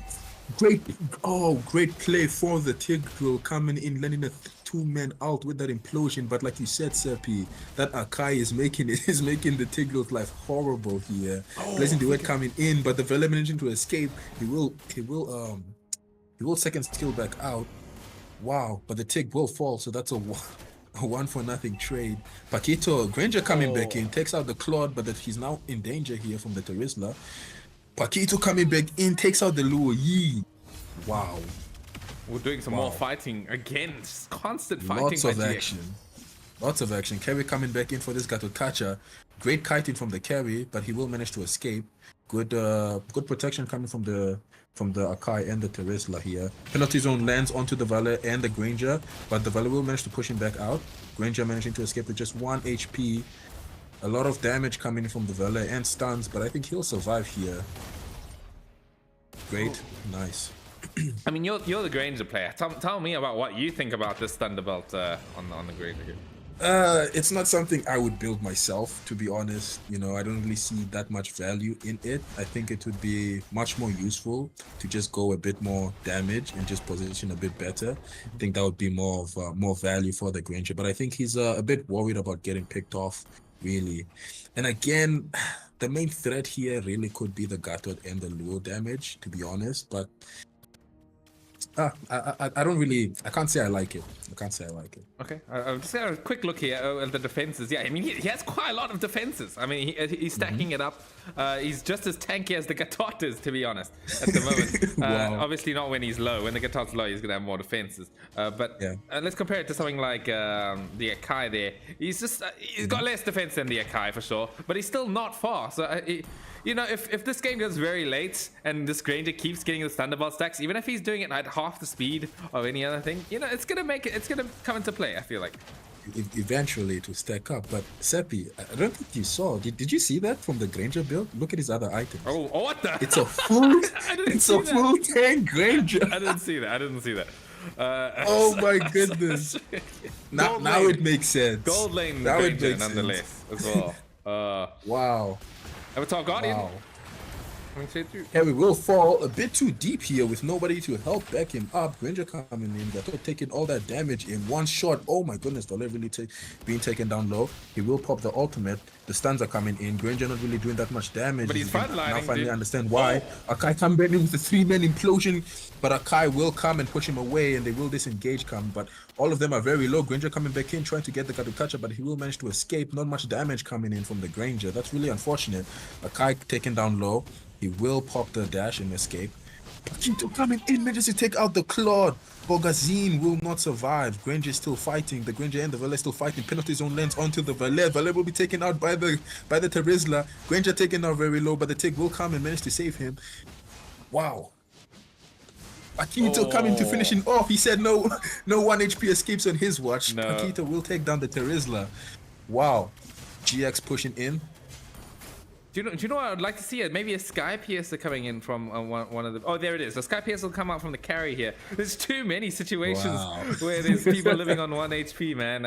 But I mean, this Granger, it's kind of working, right? He's making so much space for his other teammates to go in, like the Paquito, as we're seeing right now, to just clean up the fight because, you know, they're busy dealing with this Granger that's just in their faces. So you just... I feel like the pick with Nightmare as well, going full damage here is a really good idea when you're pairing it with this goofy ass Granger pick. I mean, I have to agree, Seppi, and I think it's also maybe like a psychological thing, because I mean, if you play, like we all play Mobile Legends, right? And you see a Granger, you automatically assume easy kill, you know, at least low HP, squishy, right? But now he comes out here with the tank build, so the enemy now, they are not sure if they should actually commit to him or not, but he's surviving either way, you know? Yeah, he's surviving. He's not easy to kill. Let's take a quick look at the stats once again. Not really that much more physical magic defense, so that the Thunderbolt's not doing too much, but he is getting a lot of stacks because he's definitely in the fights for a long period of time. Yep. Oh, Tego coming in with an implosion coupled up with a dash. Oh, wow. The Luo Yi managing to save them here. Tigreal will fall, but I mean, they still have the advantage. Granger coming back in. Akai taken very low. All of them taken very low. I don't think they're probably going to have to go into the fountain, take some HP back. Claude holding his own here against the Lord. Carry taking some tower damage. Will go back. Wow. I mean, great fight there. 1-for-1. Both roamers down. But I think the trade would be in the favor of GX there. Can they take this top tower too, though? Granger's gonna lock on. Not enough damage, though. Akai managing to get onto the Granger, but no ult used. He will escape there. Carry coming in from the side. Taking down the Claude, instantly bursted. Akai with a good ultimate, but the Carry will take him down too. Escaping with 1 HP. Garukacha jumps in, manages to land on the Valet. Not much he can do there. The stuns are just too much. Oh my. Garukacha will be forced to retreat, and that's a 3-for-0 trade for the side of GX. It's just, wow. This Granger's just doing mental damage, dude. He's just there. He's just he's taking the penalty zone. Like, what use is that? He's getting baited as you were talking about. He's just getting baited for that Granger kill. He wants it, but he's not gonna get it because he's too tanky. He's not gonna get it. Oh my goodness, Seppi. What are we watching here? You know, I was at first I was like, this Granger pick is you know, yeah, but he's I mean, he's 4-0-5, Seppi, with a full tank build, and he's really making this Void sweat here, you know? He's worth 400 gold right now, dude. Like, wow. Like, they need this kill, but I don't know how they're gonna get it, dude. Like, I think they just don't have enough damage. I mean, the Claude, sure, he can maybe get a blazing duet set on him. Oh, I think he lagged out the. Oh no, I think he's just flexing now and then. You know, going under the tower, taking some damage. Oh yeah, no. You know, a bit of flexing. Yeah, he's got the guarding helmet, so he can regen up a little bit here when it comes to it. Yeah. He just needs to not take damage. Talk about not taking damage. There it is again, making this Charizla get angry. He's making him angry, dude, and he's in his head. I think the Terizla needs to realize he's not gonna kill this Granger. Garukacha coming in. Ale will fall. Nice play there. He's still on him. He wants him. Still. Wow. Okay, Granger will of course manage to escape 1 HP. Terizla looking for the chase. Tigreal will push him back. Not much he can do there.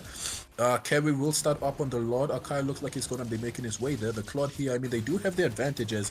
The side of GX do not have the Valet, but the Lord will be taken down and Carry going back in. Akai losing so much HP. I mean, it's the Carry damage, and the Sky Beast are taking him down, but Claude will manage to shut down the Carry here. The penalty zone will land, but catches on no one. Implosion coming in onto 3-man. Wow, but now he's left alone in the backline. We have the Granger coming back in, and the Paquito will not actually do much to help here. Granger's in trouble now. I think he needs to back off here. There's no... Yeah. Oh, does he? I mean, he wants to keep playing with him.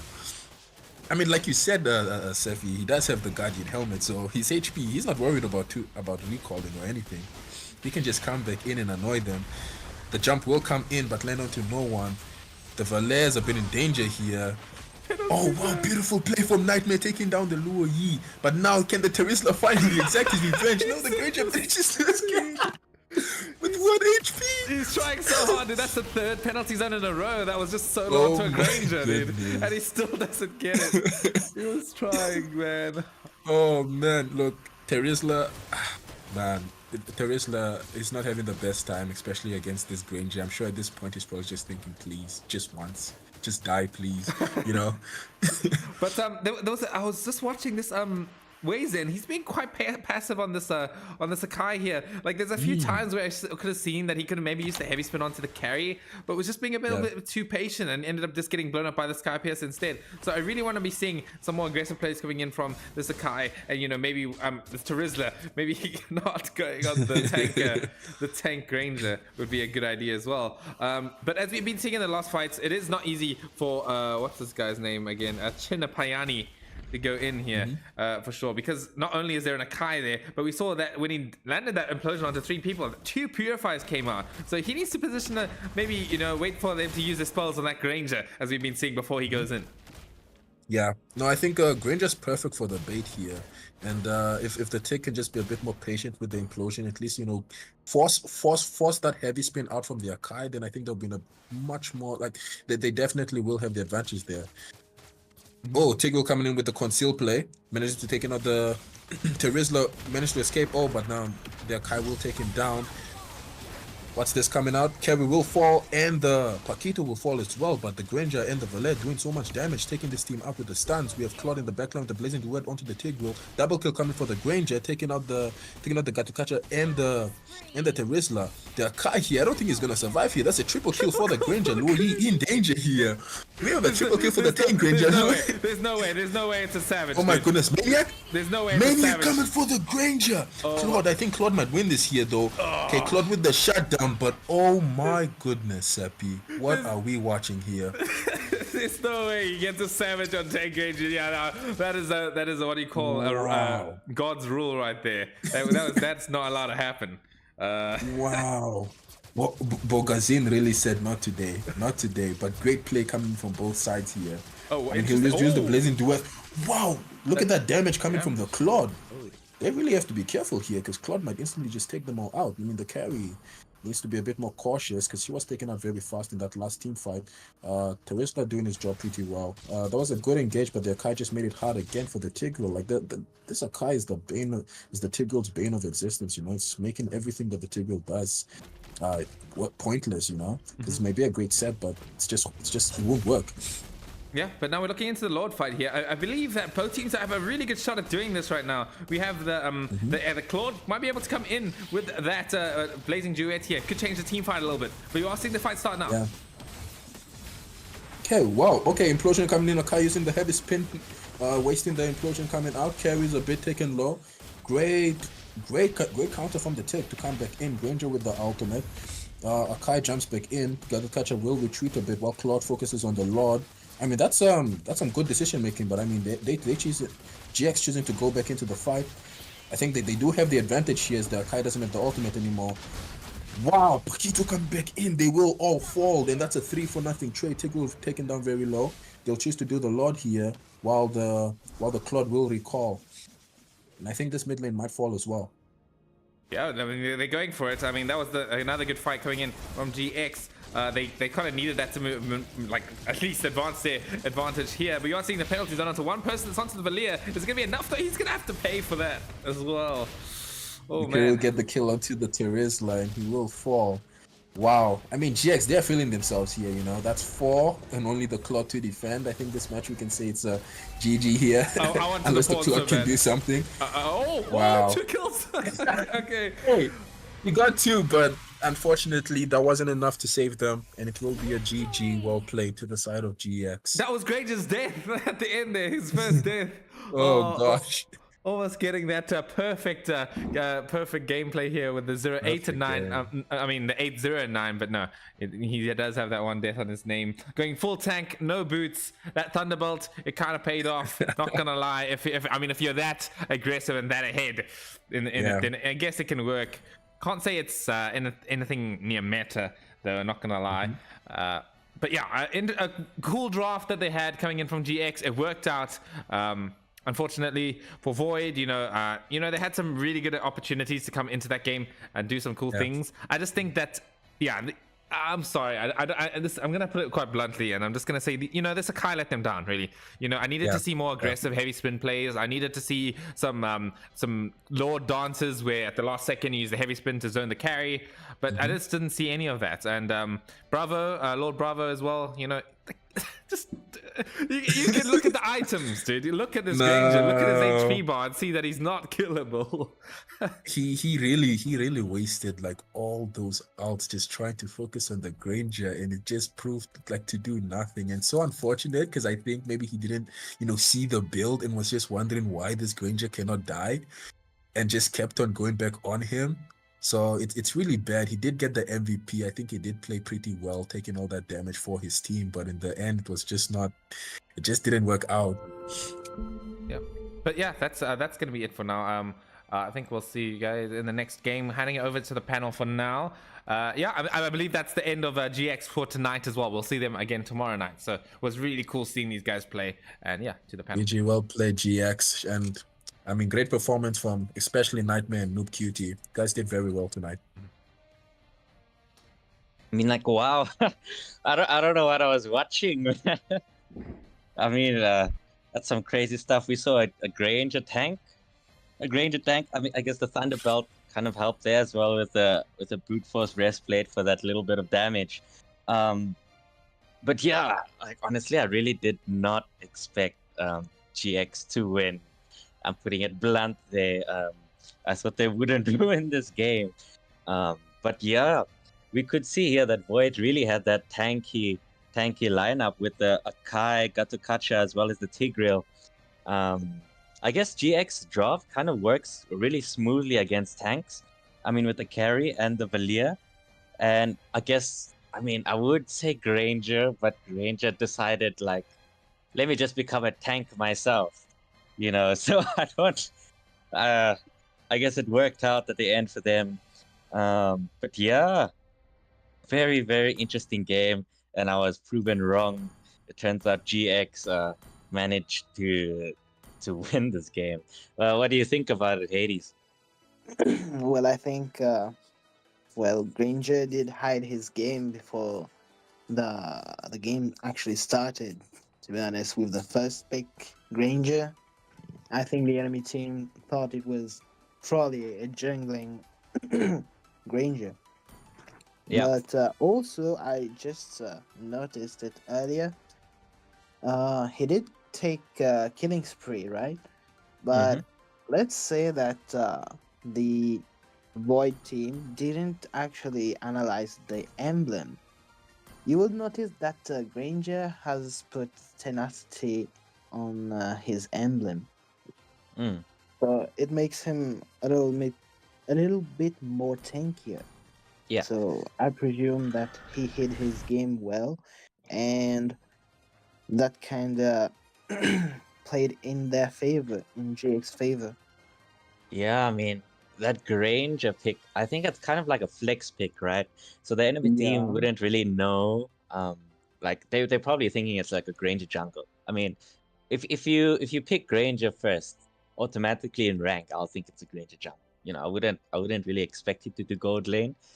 But it's just twist after twist. I mean, you expect him to go jungle, and then he goes tanky gold lane with the new Thunderbelt.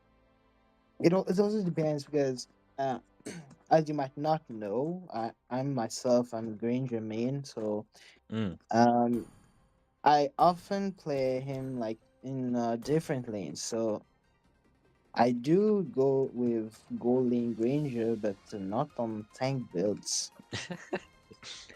Well, it's just that tank build really threw me off there. But yeah, Well, I could say it's yeah.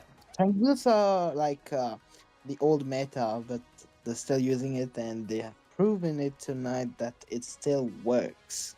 Yeah, I guess it still works. I mean, Granger is just such a menace, you know. It's like this little fly or mosquito that's always like friggin' flapping around in your face. But there's a twist. This mosquito, you can't kill it. It's tankier than I don't know, tankier than freaking your mom's ass. I don't freaking know, but okay. I'm gonna use like I'm gonna use. Hey yo, can we keep PG? I'm gonna use some anime reference right now. It's like, I don't know if you watch One Piece, but it's like bro just used the haki and element haki and observational haki as well, because it was like he's the master baiter. I saw him literally baiting that terrorist like countless time, and seriously just wasting his ult trying clearing it. I mean, he couldn't die. You know, I don't know why Trizla kept jumping. The dude just can't die. But we did see towards the late game, Trizla started to jump the Valier more, trying to like just realize, oh shit, this is like a tank Granger, right? Well, as a Granger main, I could have said that there would have been, there could have been a few times that he could have died. But the thing Yeah. is that his first skill is always hitting. That's reducing his CD on the second skill. That's why Yeah. he's escaping more fluently. Yeah. You could see that time and time again, like when he kept dashing out of Gatakacha's ult, right? Well, we should also praise the Gato, because the Gato, like I did saw it like twice or three times. He was 1 HP as well, and he Mm. escaped. Like Yeah, man. it's a miraculous escape, I would say. But I guess well played on the side of GX, and I guess a good match for Void. I think they just got a bit like dazed on the picks, you know. They just didn't know what was going on with the picks. They probably thought it was a Granger jungle, and it didn't turn out to be a Granger jungle. But yeah, they played well for the draft that they had. But I just think that GX just had a better draft to like deal with those tanky heroes, you know, with the Valia and the 2 marksmen to keep the distance. Yeah. Well, in the end game though, there was that Claude that did pretty good damage, but didn't really keep it up. Yeah, we did see that Um, Claude was actually melting. We saw it against the carry, right? But Claude just did the Yeah. ult, and it like took about almost more than half of carry's HP. Perhaps if he just played a bit more aggressive there and just took out the carry and just got out, that could have been like a win for them. You can start. Okay, now we're having, I'll say, our third or fourth game tonight. What squad is 69.2? So it's Void versus 69. 69 Divine. 0.2. Yeah, Why is there let's just call them 69. I don't know. Maybe 69 is not perhaps. legal. Yo, Shady, bro, you there, man? All right. We are seeing the Tigreal ban. Tigreal ban and the Cloud ban. To be honest, in my opinion, I don't think Tigreal is worth the ban. You know, like he can be countered by like so many heroes. You know. Yeah, like, he can be counted, but right now, if they don't want that, I mean, if they're already prepared another team composition, so let's just see how it goes on. Okay, so this Angela ban from 69 is very unique. I don't know much about Void, but I don't know if there's any Angela users of that. I'm also not too sure, but in general, like Angela is a very, very strong support. I mean, once she's on top of these junglers, especially the tank junglers, and perhaps those junglers that have high like mobility, you know, with the Ling going on with the Angela Ling combo, I mean, it works very, very well. Yeah, but also Angela is very versatile for certain heroes like Hanabi. Since Hanabi shield, you know, it provides anti-CC. Yeah, I mean, we are seeing the Mincetar pick here. I think it's quite a decent first pick. I mean, it really scares 69's like dashy assassins away, so they're a bit more hesitant to pick those, you know, those in-out type of assassins. But you are seeing the chip. I'm very excited about this chip. We've been seeing chip pop off a lot recently at these tournaments. Indeed. But I'm curious about this Mincetar with this Vengeance. I'm not sure if it's EXP or Room. I mean, in this case, it is an EXP because they do have the Matilda. But as a Mincetar, well, I used to be a Mincetar main. I was #1 SA. No, let's say I was a global Mincetar back in the day. But to be honest, Mincetar is kind of that hero that you really need the flicker, in my opinion, rather than going for this vengeance, I think flicker art just offers more utility. You know, you can do a flicker ult, Yeah, you yeah, can do a flicker hook. indeed. Well, It's just I play offers Mincito more myself. utility. Mm, I play Mincito myself, Flicker on EXP, and of course yeah. a Retribution Where as a there is jungler light, Mincito. there are Oh, you also jungle shadows. Minotaur? Yeah, it was I fun. haven't Not gonna tried it. I never tried it. I should probably. But we are seeing the Hanzo second pick. I mean, I don't know about this Hanzo pick, man. Can't the chip just I mean, backdoor him? Hanzo's natural counter is Hayabusa, to be honest. Yeah, it So is. we can But like, expect it. but like when Hanzo Across the is world, doing his thing with I'm his not a ultimate, you know, you single kind of worthy expect Chip to foe. kind of teleport his team towards this Hanzo, you know, because Well, Chip's passive. I Oh, haven't you seen a haven't? Natalia retry. That's been too long since I last saw one. Yeah, same. I usually deal with Natalia Roams in rank. Natalia Okay, Retri, let Joe head pick as a jungler. Okay. yeah, because Chohead did get buffed recently, so I think he's a Wait, much I stronger fighter. think he's That's going EXP. He's not jungling. or we We'll might see see at the last. a chip EXP. Hades, have you seen a chip EXP, bro? No. That would be Yeah, probably the first time I would see that. a few matches ago in this tournament, there was a chip XP player, and Okay, they actually so won some games. It was hilarious. right now with the Esme pick in for the 69 Divine, Mm, it's pretty good indeed, I would say, yeah, because Esme jungle is really broken. yeah. Meanwhile, for the Void, I'm not really too sure about the Valentina pick because the Mm. only ult that can be copied right now is Joe Head, and probably Vexana that has more utility. I think Maybe. she can copy the chip alt, bro. I think Oh, the it's teleport, actually right? decent. Yeah. She can copy the chip alt and then go in the team and teleport her team. You know, it's kind of makes sense. So we're gonna see a lot of portals this game. If anyone plays Portal, uh, I you'll play have Portal. fun, I guess. Indeed.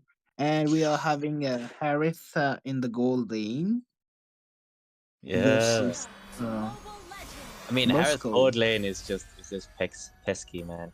I mean, in the Okay, early game, I'm so expecting Harris to win, but late game, Moscow can pick up. yeah, okay, so we're handing it to the casters, Rika. Okay, thank you. Yeah, we're gonna see like in Portal where you put two portals on the floor and you just keep spamming them. Just go through the one and then spam through the other. Oh, Yeah, that's what we're gonna see happening this game. We're gonna see everyone going everywhere, teleporting there. Some anime stuff right now. Yeah, I'm keen to see it. I don't think I've ever seen a Valentina play versus a chip, so I would really like to see it happen. But yeah, going into the rest of the draft, we're going to have a Jawhead on the EXP lane. Now, I think this hero has been buffed quite a lot. I think it's going to be quite strong in this early game, as we might see against the Minotaur. But yeah, looking into the draft here, I'm quite liking the... I think I have to go with the red team a little bit more. Just because I think the team makes a bit more sense, like especially with the Esmeralda against the Harith. I don't know how you feel about it, Con. I'm gonna have to agree with you there. The 69 Divines draft just feels a bit more better. You know, there's the heroes complement each other a bit more, so it is nicer to see. And the Esme jungle is a good pick, especially against this Matilda and the Harith. So they might struggle in the team fights a bit. Yeah, and the team fights for sure are not, yeah, a little bit lackluster for sure on the side of the red team. What's the name again? 69 Divine. Let's see, there you are. Okay, we're gonna see the Pinnacle Ninja coming straight in. Maybe gonna get the kill on the Vexana. Nice. And enough zoning happening here to make sure they don't get the kill there. But it is gonna be Turtle spawning out here quite soon. I think in terms of retry, I think Hanzo has the advantage, right? I mean, yeah, could be. I think it's more 50-50 to be honest, for this turtle fight here. But we will see that the Esme will choose to take a blue buff first. Nobody actually really starting the turtle. Jawhead's been been more aggressive onto this Minotaur. Minotaur tries to get the pull, but will not. Jawhead will have the have the level 4 advantage coming into this turtle fight. Matilda pulled it a bit away, and 6ix9ine Divine will decide to start the fight. Hanzo ulting and going in. Big damage. Good engage, but nothing, not really gonna do much. He's gonna be taken down here, manages to escape before he dies. Coming in first blood onto the Matilda by the Esmeralda, like we said, that's gonna be difficult for them. Hanzo gets the retribution. Wow, okay. So that's a 1. Let's see, Esme going back in. Okay, will disengage now.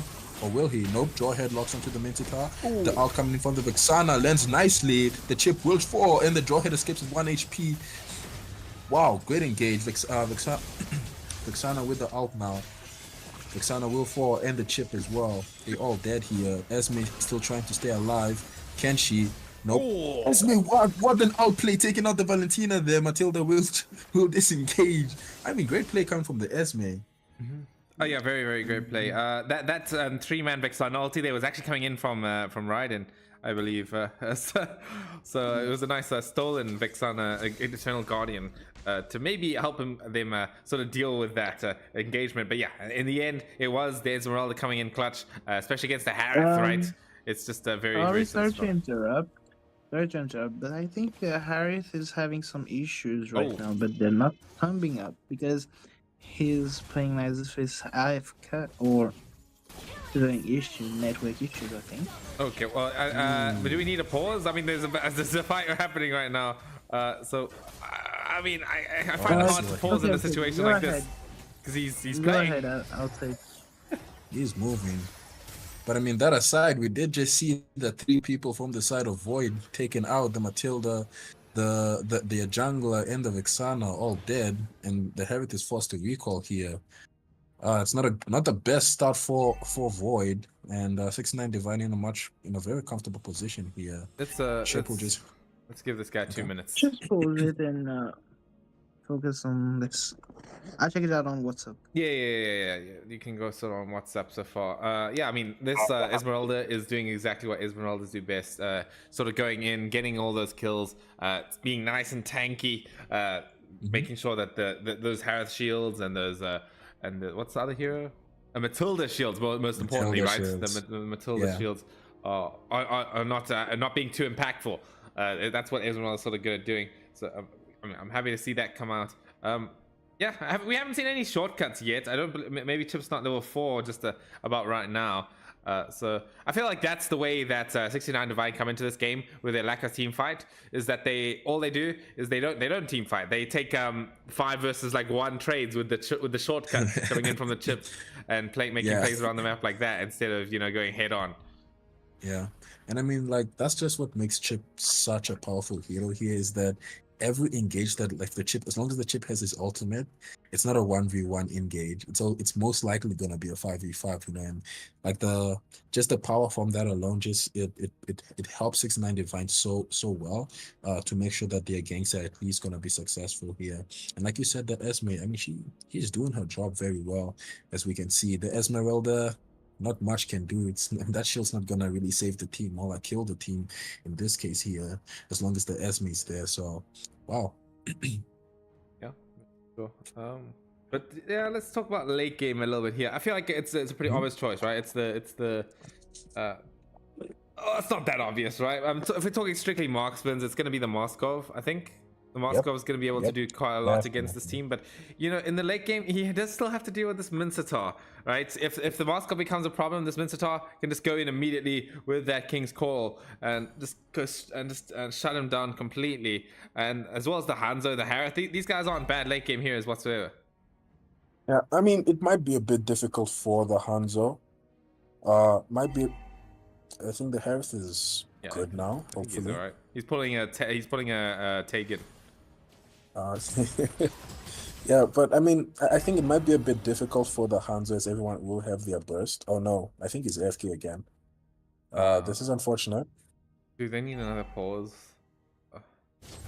Probably. Okay, he's moving again. He's moving. As you see the gang coming in top. Oh no, the Moskov spear took him out of the range from the Vexana out.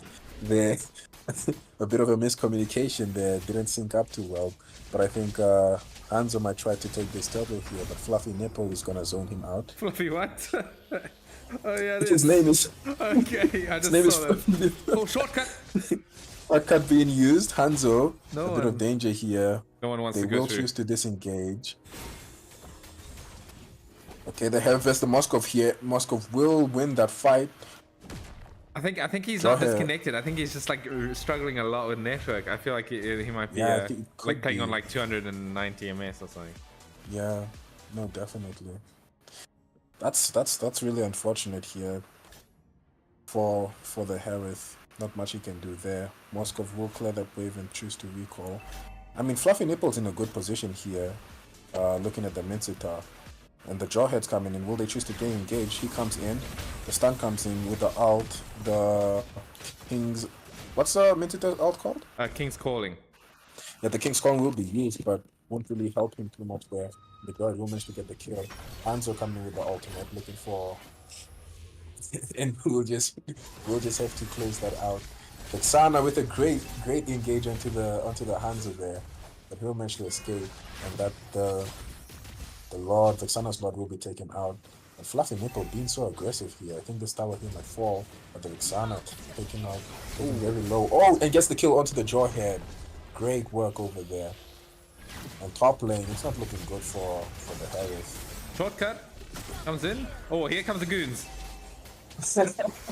Moskov and Esme instantly come, about to take almost a wipe out. That's a 3-for-2 trade. Esme continues the chase. Oh, wait, the spear great misery. spear of Is he gonna destiny. go? Is he gonna go? No. Will he? Oh, I wanted to see him go Jesus, there. not to.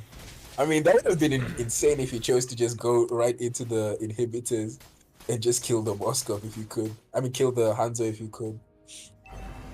And now it was probably the right play not to go, right? The Matilda was sort of chilling there, waiting for him to sort of teleport with the Spear of Misery, but it's whatever. They'll be able to win that team fight and then make themselves get a nice turtle here. They've got the map advantage right as well. They got one tower. They got two towers. Yeah, they got two towers going forward. They're playing very well. 69 Divine. They're looking for the next kill as well. Oh, close. Almost got the stun to the wall there. Yep. Vexana will use her ult onto the Harith, but Harith will get away due to the guiding wings. Yep. Yeah. Okay. They're all grouping up for the mid lane here. I think they won this tower, but both teams will be here, so they will defend. We have Fluffy Nipple getting in onto the Hanzo. The shortcut will be used. Esme coming, but the Hanzo managed to escape. Esme dives into the tower, but I don't know if that was the best call. Will be shut down here. Oh, that's a good play, but no one to really follow up. Yeah. Team stayed a bit too far behind there. Yeah, way too aggressive coming in from 69 Divine there. They get a tower, but I don't think they get more. Maybe they get the Minty kill. That's close. So close. Spear Mystery. Oh, the guiding wind save. Oh my god. That shield came out just the right second as we're going to see the whole another kill coming out. I mean, looking at Void Walkers, they're sort of getting they're footing back here. Yeah, they seem to be coming back into the game a bit, but I think that's mainly due to the fact that 69 Divine they're making a bit of some bad plays here, you know, especially from the Esme, a bit too aggressive. I think they need to maybe take it a bit slow and you know, just play it a bit more smarter coming in here. Yep. As we move, sorry. As we move into the next phase of the game here, we are seeing the lead. It's quite significant by the side of 69 Divine here. I feel like they can keep it. They can definitely keep this lead. It's hard to say, right? Both teams are quite evenly matched when it comes to moving forward into this game. As the Pinnacle Ninja gets stunned up by the wall there. Well, Vincent are caught up too far. The Vexana will use the ult there. The King's Calling will be used, but he will fall. We have the Fluffy Nipple and the Esmeralda keeping the rest of the team away. Zombie coming into the backline, but he won't do much there. Spear of Misery taken by the Valentina here. I'm not sure how she's going to use that, but there it is. She going to go Oh, no! Oh, okay, never mind. Oh, great. Bongzani will take out the Jawhead. Oh, this might actually be a win for Void here. That's a 2-for-1 trade. Can they win this team fight? Oh, Esme will take the Lord, but she will fall down to the Harith as well. flicker used out by the Vexana, and the Moskov will just disengage there as well. Wow. Yeah, Who do you think won that? Who do you think won that fight, Sabu? I genuinely actually think that it's Voidwalkers who won that fight, wow. right? Because even if they lose the Lord there, you know, these kills are very, very valuable, right? They've gotten a lot of shutdown money. They've gotten, you know, leverage to come back into the game with that they so desperately need. All they're gonna have to do now is just deal with one Lord and a few enhanced minions, and then, you know, they actually will come out on top of it. I know, definitely right, and I think the Hereth is, you know, he's starting to do much more well. I think his connection might be a bit better here, as we saw in that last fight, how he was able to, you know, dash in, shut on the Esme. The shortcut will be used. Esme coming in, they're coming in for King's Calling is used as well. Hanzo will come in, but the Minster will fall. Oh, he's caught. Oh, Hanzo's shadow is killed, and he's dead here. That's going to be a kill onto the Hanzo there. Yeah, if you don't know, that's a 2-for-nothing trade. If anyone doesn't know, oh, but Spear of Misery coming in. That's a double kill coming in for the Moskov in a 2v1. Managing to take out the Matilda and the Hereth. Oh my goodness! Where can the Vexana defend this tower? Oh, the stun against the wall. Put the outplay. Can he survive? Will the burn catch him? No, oh my god. He manages to get away with just a slither of health. Wow. But then that will also be a flicker being used by the Valentina. But we only get the kill. Okay, nice out coming in. Managed to take out the Vexana. So there's the value coming there. Oh, they managed to equalize the lead just about 2,000 gold, but now it's back to like 6,000, 7,000 gold of a lead coming in from 69 divine. So yeah, they've tossed their lead a little bit here. Voidwalkers, they need to come up with another plan again. They need to not be picked off by this chip, as we're seeing happening so often right now. As Pinnacle Ninja, probably just gonna be contesting the red buff there. Does he get it? Oh, he's gonna get blown up. Doesn't get the red. Yep. No red, and he dies, so he's a bit slowed now in his normal form. Man, I'm gonna be honest, but the Mintita is not really having that much of an impact in this match here. You know, I feel like he's getting the outs, but he's usually alone, so there's no one to really help him help his team benefit from those outs that he's landing. So I think he needs to take it a bit slower and wait for his team to follow up on his engages here. Yeah. I don't know if I was going on to my last point. I don't know if anyone knows, but when you kill the Pinnacle Ninja, the ghost, it actually reveals where the body is. Like globally to all of the enemies. So if you kill it, you'll know exactly where he is, because it'll show where he is. Oh wow, then that makes sense why the Espo was able to take him out there in that mid bush. Yeah, and as well, obviously you lose half your defenses as well, so you're very, very squishy. Okay, that's gonna be an easy Lord take for 69 divine. No one to context. Hanzo will use his ult, but it's a bit too late here. Chip going onto the Matilda, maybe just for some poke. And they might choose to just wait for the Lord to come, as they just maybe set up the waves. You know, coming in for this final Lord push, maybe try and end the game here. Pinnacle Ninja again. That's just gonna clear the lanes, I think, right? He's just Moskov in. Wow. Zombie maybe doing a bit of trolling here. Okay, that's fair. I mean, maybe we'll see a cool throw. You know, maybe throw the chip in to get a big shortcut. Could be a strategy. Okay, the Lord's pushing in. How will they choose to play this fight? Valentina, I mean, Void is defending very well. Okay, Vexana uses the ult onto the Valentina here. The King's Calling is used as well. The ult will come from the Matilda, but the chip will fall, so that's a good trade here. Jawhead will fall, but the Mintita will also fall coming in, but Moskov is hitting here. Moskov will be shut down by the Valentina. Wow, what a team fight. That's a 3-for-1 trade in the favor of Void. Nice defense, but they're losing their towers. I mean, even if they win the fight here, losing these towers kind of hurts. I mean, at least they managed to have one more left. Coming in. But yeah, definitely coming in. Voidwalkers are definitely holding their own right now. They're sort of staying in the game. This Harith Gold Lane starting to show a little bit of damage, and this Valentina is really keeping them in the game with a huge amounts of damage. I believe the Eternal Guardian did most of the damage for her as well, the stolen one. So very well played. Who took one? Eternal Guardian? I think she's gonna have to pay for that. Be taken out here by the Hereth. Great engage coming in. The Esme might choose to fight. Chip coming in using the shortcut. But the Valentina will escape. Hanzo comes back in, choosing to fight. will choose to go back to his normal body. Wow, I mean, it's not looking too. I mean, what's this? Void is they're doing very well here, and I think they're starting to take the initiative, and sort of put 69 Divine in the back foot, pressure them a bit more. But now they're falling behind as they are low, so 69 Divine using this chance to maybe do something here. Yeah, I mean, what I want to see from them is definitely that he has Flicker, right? No, Mincetar has Vengeance. Okay, that's a little Vengeance. weird. But what I would have liked to see was the the Flicker onto the Moskov with the King's Calling, right? That's how I feel like that's how they win this game like this. Since he doesn't have the Flicker, he's just gonna have to find that right position. Maybe camp some bushes. And what's his build, if I may see? It's Wind Talker Tank. That's what he's Wind doing. Talker Tank. Oh, okay, that's interesting. And I'd expected maybe something like what's it called? Scythe? Corrosion Scythe, yeah. Right? Corrosion Scythe, maybe like the Trinity. I think that might have been better here, especially considering the bit of the tanky heroes that they have. But the Flicker will be forced out by the chip. Esme coming back in, Valentina doing some good kiting there. Both teams will choose not to take the fight anymore, and I think 69 Divine will just choose to take the slot here. Here comes the Pinnacle Ninja by Lord Bravo. Is he going to be able to get this? He's running out of energy. Goes in a bit early. Yeah, I think they're just going to be able to take out the Ghost here before he can do anything.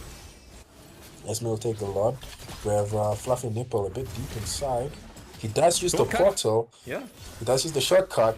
Esme comes in, going for the back line, but the Flicker will be used up by the Valentina. But the Moskov will come in and manage to take out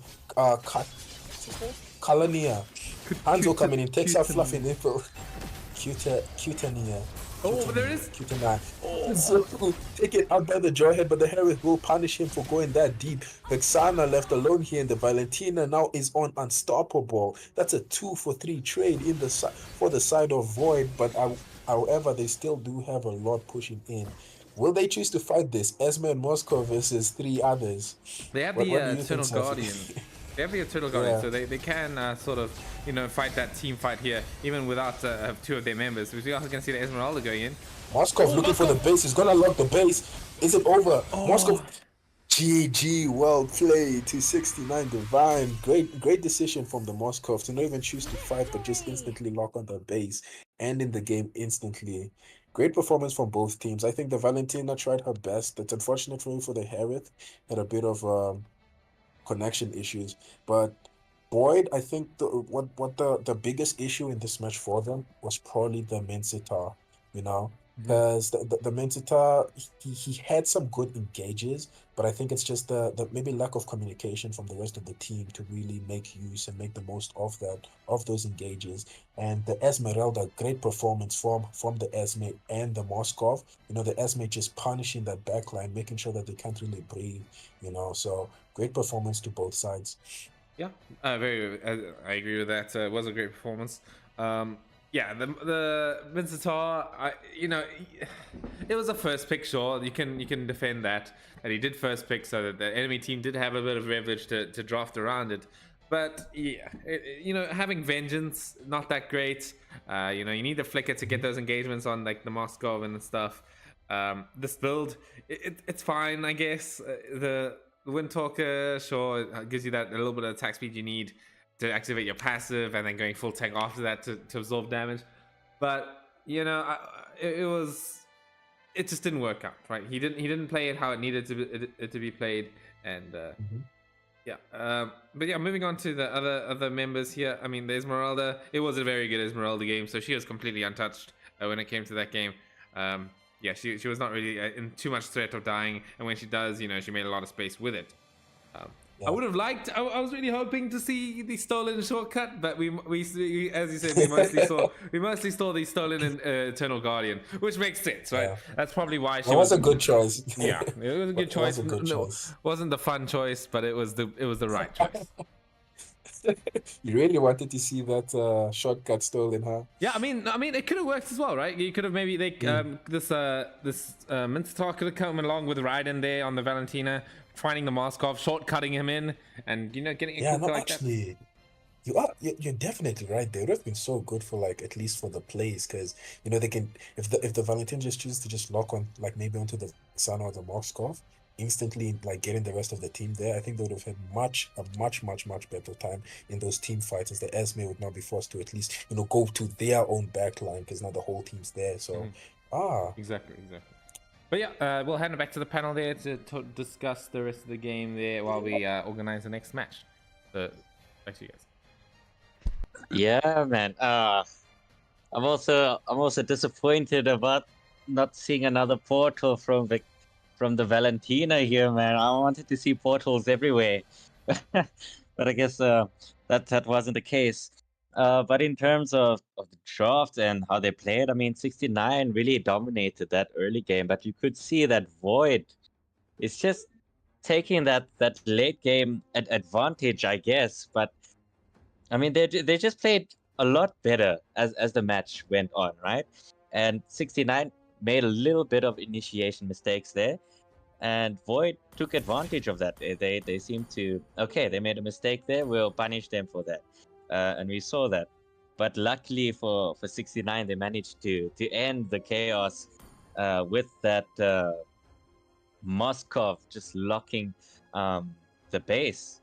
But yeah, I can say that the Mincetar without the flicker was you kind of need to land those hooks, you know. If you don't have the flicker, you need to be like a very good like hooker. You know what I'm saying? You need to be very good at hooking. But yeah, very interesting game. What do you think, Hades? Well, to be honest, I would like to say that I think Void had three issues. To be honest, the first one was Minster pick. Uh, when you pick Minster first pick, logically speaking, your enemy won't be picking any dash heroes. You know, because Yeah, Minster ult is the key to Minster. mm. You know, it's like the core skill for him that makes him useful to counter dashing heroes. That was one of the mistakes that Void probably did. Mm-hmm. The second one, I would say that it was probably maybe that they don't really know the rules of the tourneys, like about the thumbs up. I think Harith was having Yep. a lot of issues. They didn't use the thumbs up, so we didn't really understand what kind of issues they had. Also, I tried to figure it out, but I didn't get any response from the team. Yeah. And for the third one, wait, let me just review the screenshot for the match. I must say that connection issue in the beginning there for Void really cost him a little bit in terms of Herod's farming ability, you know. Yeah. Okay. Yeah. So yeah, the third issue, in my opinion, is that Valentina pick. Like I said, there's not much to copy as a UCT ult. You know, Yeah. it's But just no, based man, on my assumption. But I honestly, I really like the Valentina pick. I was kind of hoping that she'll steal the chips ult, you know. And Seppi and I mean Rika spoke about it earlier, in regarding Valentina stealing chips ult and then obviously jumping, let's say the Moskov, and then what Midstar just comes in with that ult just to kind of sort Moskov out. You know, he was becoming a yeah. problem towards the late game. Well, I could. Ali, all right. So for the Valentina pick, let's say it's a 50-50. I don't really liked it, but she got MVP. You know. Yeah, she did get that MVP, and I must say, Valentina does tend to hurt when she has her items, like a lot. She starts to hit like a truck. Yeah. Yeah, but Um, yeah, very her skill, her first interesting skill. game there. Hmm. Her first skill indeed deals a lot of damage, and CC if you use the first skill, and the second skill it just gives you the first kill again. So it And does give. what I can say about Void's draft is that they didn't have much Yeah, initiation. You know, they didn't have that hero to do the initiating other than the Mincetar XP. And the problem I is that mean there was Matilda, but yeah. I'm not pretty Matilda sure. Matilda is more for like pickoffs, you know, well, kind of pickoffs rather than team fight, you know, making these sets. But I must say that with Mincetar being in the XP lane, it kind of limits on how much he can actually try to initiate, because that was basically the only initiator, right? Yeah, but as I always say that every little mistakes happens, it can be crucial to the result. You know, as you can see, all those small mistakes like the Minster first pick, the Harris lagging, or I don't know, even the Hanzo pick was quite a bold move, I'd say. Yeah, especially against the Chip, I wasn't really expecting a Hanzo to be picked, because I believe like Your Chip was team picked is first, right? banning. And then Hanzo afterwards. Yeah. Yeah. But anyway, we are moving on to Where there is Africa light, Burn there are versus also Void. shadows. And we are seeing the Lu Yi ban. I mean, that hero Okay. is super, super annoying with that CC and the teleports. I mean, yeah, I think it's worth the ban in my opinion. So I will have to bail out. Sorry. I will have to go now. What? Yeah, Your team is unfortunately. banning. I gotta go. Okay. It's almost midnight here. So No. Okay, come do this last panel. And Horology is go. my craft. Diggy is my name. Yeah, come on, okay, Mr. I'll Hades. try. You can just do the panel for us, and during the game I'll try and find someone to replace. Yeah, don't worry. Okay, okay, I'm streaming on Discord, so you can see it there. okay. All right. So we are seeing those same Tigreal and Minotaur bands. Yeah, the classic band. I mean, the Louis, the Tiggy, and the Mino and the Tigreal. Mm. They did seem to Mm. ban the same Well, heroes. that, They banned Minotaur and Tigreal last game as well. yeah. I Mm. mean, they didn't. It didn't really change anything in the end, but it depends on Yeah, this. I guess you're right. But we are seeing Ruan on his Fredrin. I guess that's his comfort pick. He did play it last game. And Average Joe on that Clint. Remember that Oh, there was a team that banned that Clint. yeah, So yeah, so now we get to see it. yeah, indeed. But of course, I'm noticing something very unusual, like the first Mm. pick MM. That's Oh yeah. personally, I'd say it's a huge mistake from the part of Void. Yep. Again, I think that the ban phase is not. I mean, the draft pick is not Hope will find a really way. strong. Even when all is Yeah, forlorn. it is It's not. In, looking a bit weird, because you are seeing that Mincetar again with a vengeance. Um, yeah, I don't know what else to say there. But it turns out that's what I they're going mean, for.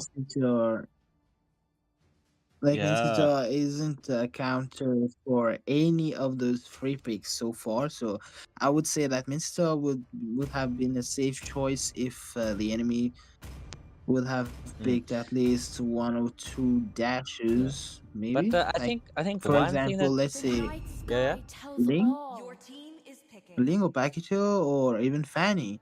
I don't know. But the one thing I can say about this Mincer topic, it does sort of counter the Tigre, I mean the Terizla ult, right? So what you do is you ult Terizla before you can ult, then Terizla actually can't ult inside of Mincetar's ult. So I guess that could work. Yeah. Oh, as well as the Atlas can't ult inside of the Mincetar ult as well. So I mean it does work. It does work in this kind of draft. I wouldn't say it's entirely bad. Well, not very convincing though. Yeah. But the Kagura pick seems good. Even they are dead, but I'm not sure because of the Atlas. Yeah, yeah. Oh, I'm liking the Lunox pick here. I mean, Africa Burn have these really tanky heroes, but they The do not murkiest go for the water, Lunox. They the decide to go for the purest newly water lily buffed emerges. Kagura. So I guess that could work as well, Well, giving in I some think extra CC. yeah, it does. Yeah, it does work because Kagura has also the anti CC, so she can break free from the Atlas ult. Oh yeah, yeah, you're true, true. That's actually yeah. I didn't think of that, but yeah, we are seeing the Esmeralda jungle. I mean, Void did experience the Esmeralda jungle go against them. Now they decided to just pick the hero. Yes, but indeed, the Mincito with the Vengeance is like a huge gap for them. Yeah, It's gonna be a bit I don't know. I don't know interesting. why he's picking vengeance. But I guess it could work. I mean, Clint isn't really that kind of marksman that does like very fast paced damage. You know, he relies on that snipe. You know, those kiting and picking off kind of skill. But yeah, we'll hand over back Well, we to can Rika. see something very Oh yeah. okay. No, you can. Okay, fine. We'll go back to Rika. All right. I think bros are tired. Thank you, Hades, for joining us, and good night. Hope you sleep well. Yeah, man. Thank you. Yeah. We're gonna see this. The teams picking up that Mincetar XP lane again with the vengeance. Kind of late to his lane as well. But yeah, I don't know how I feel about it, man. It didn't work last game. I'm not sure it's gonna work again this game. Sure, it can bait out the Atlas, like, you know, catch him off guard with not being able to ult, but he has to be in position to do that. And how are you gonna do that without flicker? I don't know. I have a question, Seppi.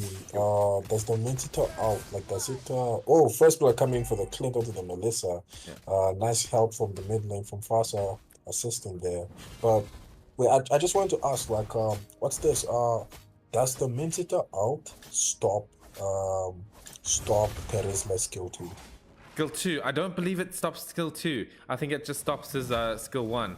Even though I think it should, but I don't think it does. You'll have to ask Chemical for that. He's the Terizla player. I'm like 90% sure. It stops Terizla's ult as well as Atlas's ult in this game. Okay, so not a skill 2. Okay. Yeah. Not the skill 2. Skill 2 still works because it doesn't count as like a dash skill, you know, or a displacement kind of skill. Yeah. Actually, the person that actually counters really hard is actually Martis. If you get Martis in his ult, it stops all his skills, even his skill 1. Yeah, nothing can be done there. But we will see that the Fredrin coming into the Melissa. Clint is having a good game here. Melissa forced to recall. Terizla is invading this Esmeralda's blue buff here. Yeah. Esmeralda's not. The whole team's unaware. So okay, the Kagura probably giving some information here now. But Esme's still on the turtle. Will leave. Terizla, great penalty zone coming in, and great out from the fast. Beautiful engage coming from the side of Africa. Burn. The King's Calling is used. Wow, but it will be a 2-for-1 trade. Make it more. The fight is not over yet. Mincita left alone in the back. Mincita left alone. Will he fall? Oh, is this? Will he escape? No, the Terizla will get the kill and be on a killing spree here. Wow. The Cyclone was not enough to help him get away right there, but it was kind of close. Not too sure about ulting the Atlas by himself was a good idea, even if he's not level, like, he wasn't even level 4, right? So like a little weird. But we are going to see Ruan take up the turtle here. Esmeralda does have access to a blue buff. Terizla didn't finish off at least, so it's something to work with. But that is a 2,000 gold lead now coming in from AB. So it's starting to look a little bit difficult. Yeah, no, really. I mean, Africa brand with that Terizla, he did so well here. Now he has that. He has a very good advantage here. We see the Atlas going in now onto the Belleric.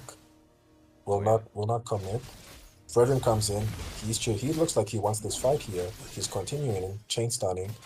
What's gonna happen? Esme coming back. They will choose to disengage. Atlas still has his ult, but I don't think will they make the play here. He goes back inside. Esme just gonna be left alone. I'm not sure what they want to do here. Both teams seem to be unsure if they should commit or not. Never mind. The flicker comes in. He lands 2 people in. Great engage there. Belarus is the out, but it will not save them. Kagura coming in, but will not be able to take the kill. Melissa not doing much. Kagura managed to take out the Clint.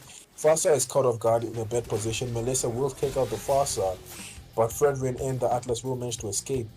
That's a good fight, don't you think, Sabri? Yeah, no, very good fight coming in from AB. The double of the Fatal Links worked quite well. The Wrath of Dryad came out just a little bit too late, so it was a good set coming in from Stoner. Yeah, as well as the fact that Terizla, I mean not Terizla, the Fasa was able to get a few shots with that feathered airstrike as well. Really made the fight get sealed in stone at that point in time. As we're going to see on the top lane as well. Nice kill coming in from Ruan onto that Melissa. Yeah, as you can just see, this lead, it's really starting to show as multiple kills just all around the map that I can't even keep up with that they're getting. Oh, Fatal Links again, mid lane. Great engage there. Fasa will use her ultimate, and Kagura will fall, and the Berk will fall as well. Now it's 3 people down for the side of Void. Wow. Yeah, and that blue buff will be taken away from the Esmeralda. Nothing she can do to even contest here. I think this Terizla, he's doing such a great job. You know, he's basically living in the enemy jungle. Yeah, that's what I was thinking as well. It's like he's being annoying. He's invading the jungle. He's picking off people with the penalty zone. And he's just not, and they can't gank him, right? He's just like so tanky. If they want to gank him, they're gonna have to bring a few more members than just like 2. Just to deal with him. So it's a very good shot. Oh, and the top lane again. The Melissa falls once more, and it's just, it's looking really rough. Well, Gazim is not having the best time, but we see average, the Lord Bravo jumping onto average Joe, not gonna do much, gonna run away here. Flicker into the Fatal Links with a great coming out. What a great wombo combo coming from the Fasa and the Atlas here. Well, Recruit will be the last to fall there. Kagura managing to just escape. That's a beautiful engage from the side of Africa Brand. It's his death, dude. They're just managing to get these sets. Stoner, he's been on point. He hasn't hit anything that's not two people here. So it's just really good. They're gonna get the red buff as well. The gold lead must be huge right now. Yeah, it's about 5,000. Oh my! Maybe look at that damage coming from the Clint. Melissa will be taken out. Nothing she can do to even survive there.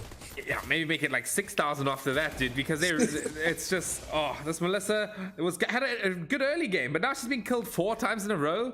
4 times. And it's just shut her down so well. If we look at the golds difference here, we're looking at about almost a 2,000 gold lead from the marksmen alone, and that's insane.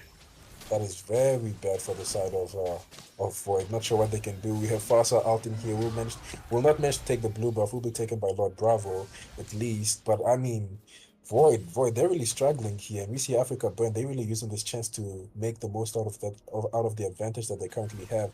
And I love what Rowan is doing. You know, he's not scared to engage. You know, he's really utilizing and he's really making sure that Void stays on the back foot here. We see all of them in the mid lane. Oh, I'm looking at Stoner here. Will he do something? Nope. Yeah, he's looking for something. But we are going to see. Oh, Terizla goes in first. Penalty zone onto the Mincitar. Mincitar will use the King's Call in Fasa with a hook in the middle. Oh, big Breath of Dryad actually. Coming in, but will not do anything here. Will the Melissa in a good position here manage to take out some kills? Fatal Link still managed to get the 2, but still falls. And that's a wipe out for the side of Africa Burn. What? Oh my goodness. What is that, dude? And so if an Atlas dies, the Fatal Link still goes off, dude. So they just got yeeted by a ghost. Yeah. His spirit finished the ult. I didn't know that. So that's a cool interaction. So you saw it here first, guys. Don't be afraid to go in on Atlas, and if you know you'll die instantly, it's fine because your ult will still go off. Guaranteed. But what a great engage for the side of Africa Burn. And I mean, like you said, this Atlas Stoner, he is not missing anything. His ults have been on point each and every single time, you know. Oh, the penalty zone. Sikonin tries for the penalty zone, but he will miss. Gets no one there. We'll try and clear the top lane. But we do see that the Beleric, not really, they'll just defend and stay back. Beleric zoning, so no one tries to invade the red buff here. But I see ARW, maybe they want to make a play here. they could possibly make the play here. Oh no, Here it is. Flicker will be forced out by ARW from the Mitsita, but he will use Vengeance a bit too early. You're saying, yeah, I mean, Vengeance on Terizla as well. Like, well, what is... I mean, he's playing very well, but like, dude, that's Flicker, dude. For these setting EXP laners, where are they? I mean, you don't need to because they're just gonna get it anyway. It's fine. I don't know what I'm talking about. There's a good penalty zone onto two people from the side of Void, but nobody will fall. We see the Mintita taken out here. Ruan's a bit too deep. I think he's gonna fall here. That was not the best engage here. Clint takes out the Melissa. Great penalty zone onto two people there, but will not help. Wow. Beleric will fall and the Esme is left alone to defend. No one to really help here as the Clint has died. Can they actually end this here? I don't think they can. It's close. It's really close, but I don't think they can end. Oh, Sikonim will be taken down. It's left to the Fasa base hitting. I think she'll be forced to retreat here, as it probably wouldn't be best to stay. But wow, what a great team fight for both sides actually in that last fight there. I mean, better for the side of Africa Burn. I think Sikonim should have just left the tower there. Not the best choice to stay too long. Gave Bravo the kill So maybe Void really needs to try their best now to try and come back. I mean, they could have ended. It was just really, they had to play it so perfectly and not make a single mistake as they let the Esmeralda get the falling starman on the Terizla there, and that sort of just like immediately turned off the play. So yeah, it was a really close attempt, not able to pull it through. They're coming from Voidwalkers now. They got their backs against the wall. They need to be able to come back in through this. I don't know how they're gonna do it really. They need some sort of set, but like all of their setters don't have flicker, dude. The Beleric, the Minotaur, they just don't have flicker. As we see the penalties don't come in. We see Atlas come, but a bit. Oh, Atlas will use the fatal links onto the Beleric. The Wrath of the Drought will be used. No one will die just yet, but Beleric will be the first to fall here. Same with the Q9. Who's that? Oh, Melissa taken down. Melissa, Minsita, and the Beleric all taken down. It's a 2-for-0 trade coming in here. I think they could probably end it. Esme dives back in, but will fall to the Clint, who's on a killing spree now, and that's a GG. Well played to Africa Burn. The Bloodwings just saving faster from their last tower shot there. Really lucky. I saw that one. That's happened a few times to me as well. Yeah, very well played by both teams. GG's. Yeah, Africa Burn, they came in. You know, this Terizla, I feel like the Terizla should have the MVP there, or maybe even Stoner.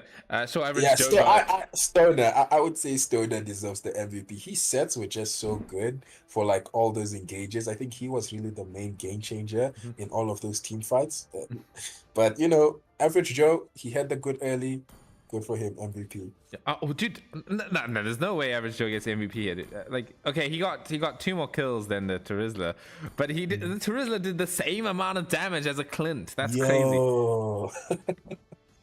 Wow. I mean, the Clint did have more torrent damage. I think maybe came down to that one at the end. Yeah, but yeah, very well played.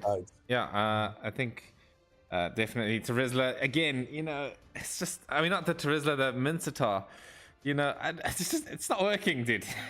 Just like lay it off. It's really not working. I mean, Kit and I think it's time to, you know, at least the whole Void team to maybe reconsider on that pick. I think maybe they're also picking it unnecessarily because there could have been a better choice for the EXP that could have been used in this matchup and not necessarily the Mincetar, or at least maybe look to change the build on the Mincetar. But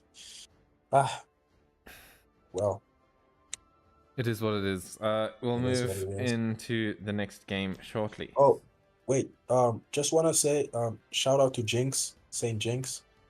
Yeah. Okay. Shout out to Saint Jinx. Yes. We're gonna try and move into the next game here. Chemical. I'm trying to summon Fluffy here for you, but at the moment you're just by yourself on the panel. Oh my gosh! All right. I'll try to handle it. I guess. Yo. I can panel with Cam. I mean, what am I talking about? Yeah. Go for it. Good luck. So. Yo, what's up, man? What's good, Kemi? What's good? Welcome to the panel. Of course. I guess. Yeah, but yeah, very interesting game. There, Mhm. I think Void. Yeah, that Minzator pick is just weird. I don't know. Like what Yeah, you said, it's just unnecessary.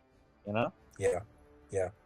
No, like what's this? Especially for the team composition and like the draft that the enemy Mm, has, it wasn't like the best choice to be used there. Because you know, maybe if he maybe changed the build up, sure it could have helped. Because I think what they were going for yeah, was a sort of let me jump in, let me try and stop their dashes, and I'll just sustain.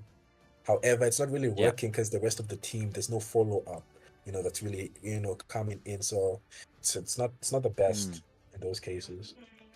Yeah, I think so. Like as well, even though I wasn't, my attention wasn't fully on the game. I was on the call with my girlfriend, but Mhm.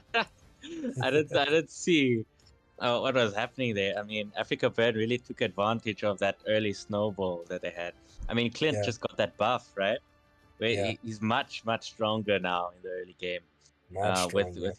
his first skill. Yep. Did Clint pick up the Sky Piercer? I'm not actually sure. Let's see. Hey man, you should try Clint with Skype here. So it's like super good. Guaranteed. No 1 HP escapes.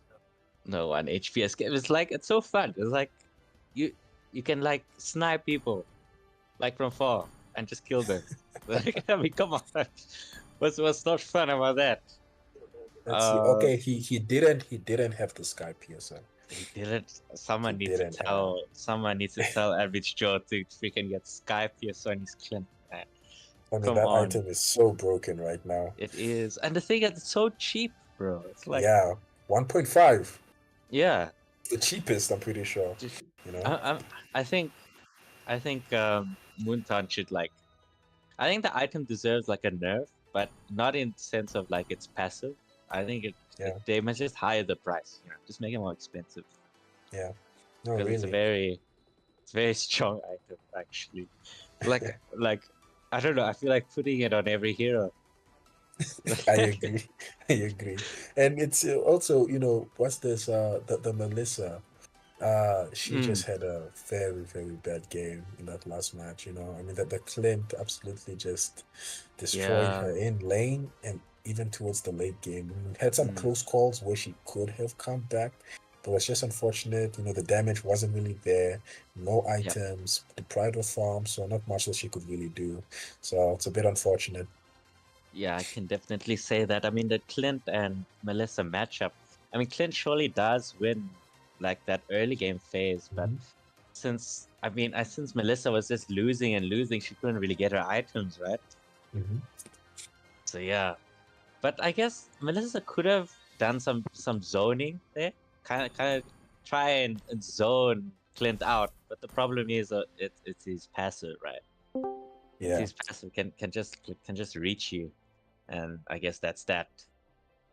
No, the range on the Clint is really insane. And just imagine the Clint maybe I'm not sure if this actually works. So the Clint's passive Yeah. increases his range, right? And then Mm-hmm. we have the new item. What's it called? Oh, Malefic Lethal Gun. Malefic Malefic Gun, Gun. right? Yeah, Which yeah, I yeah. increases range again. So Even imagine that more. Mm. even more. I So I tried it out actually. I tried it on like on a practice. I just wanted to see if it actually work.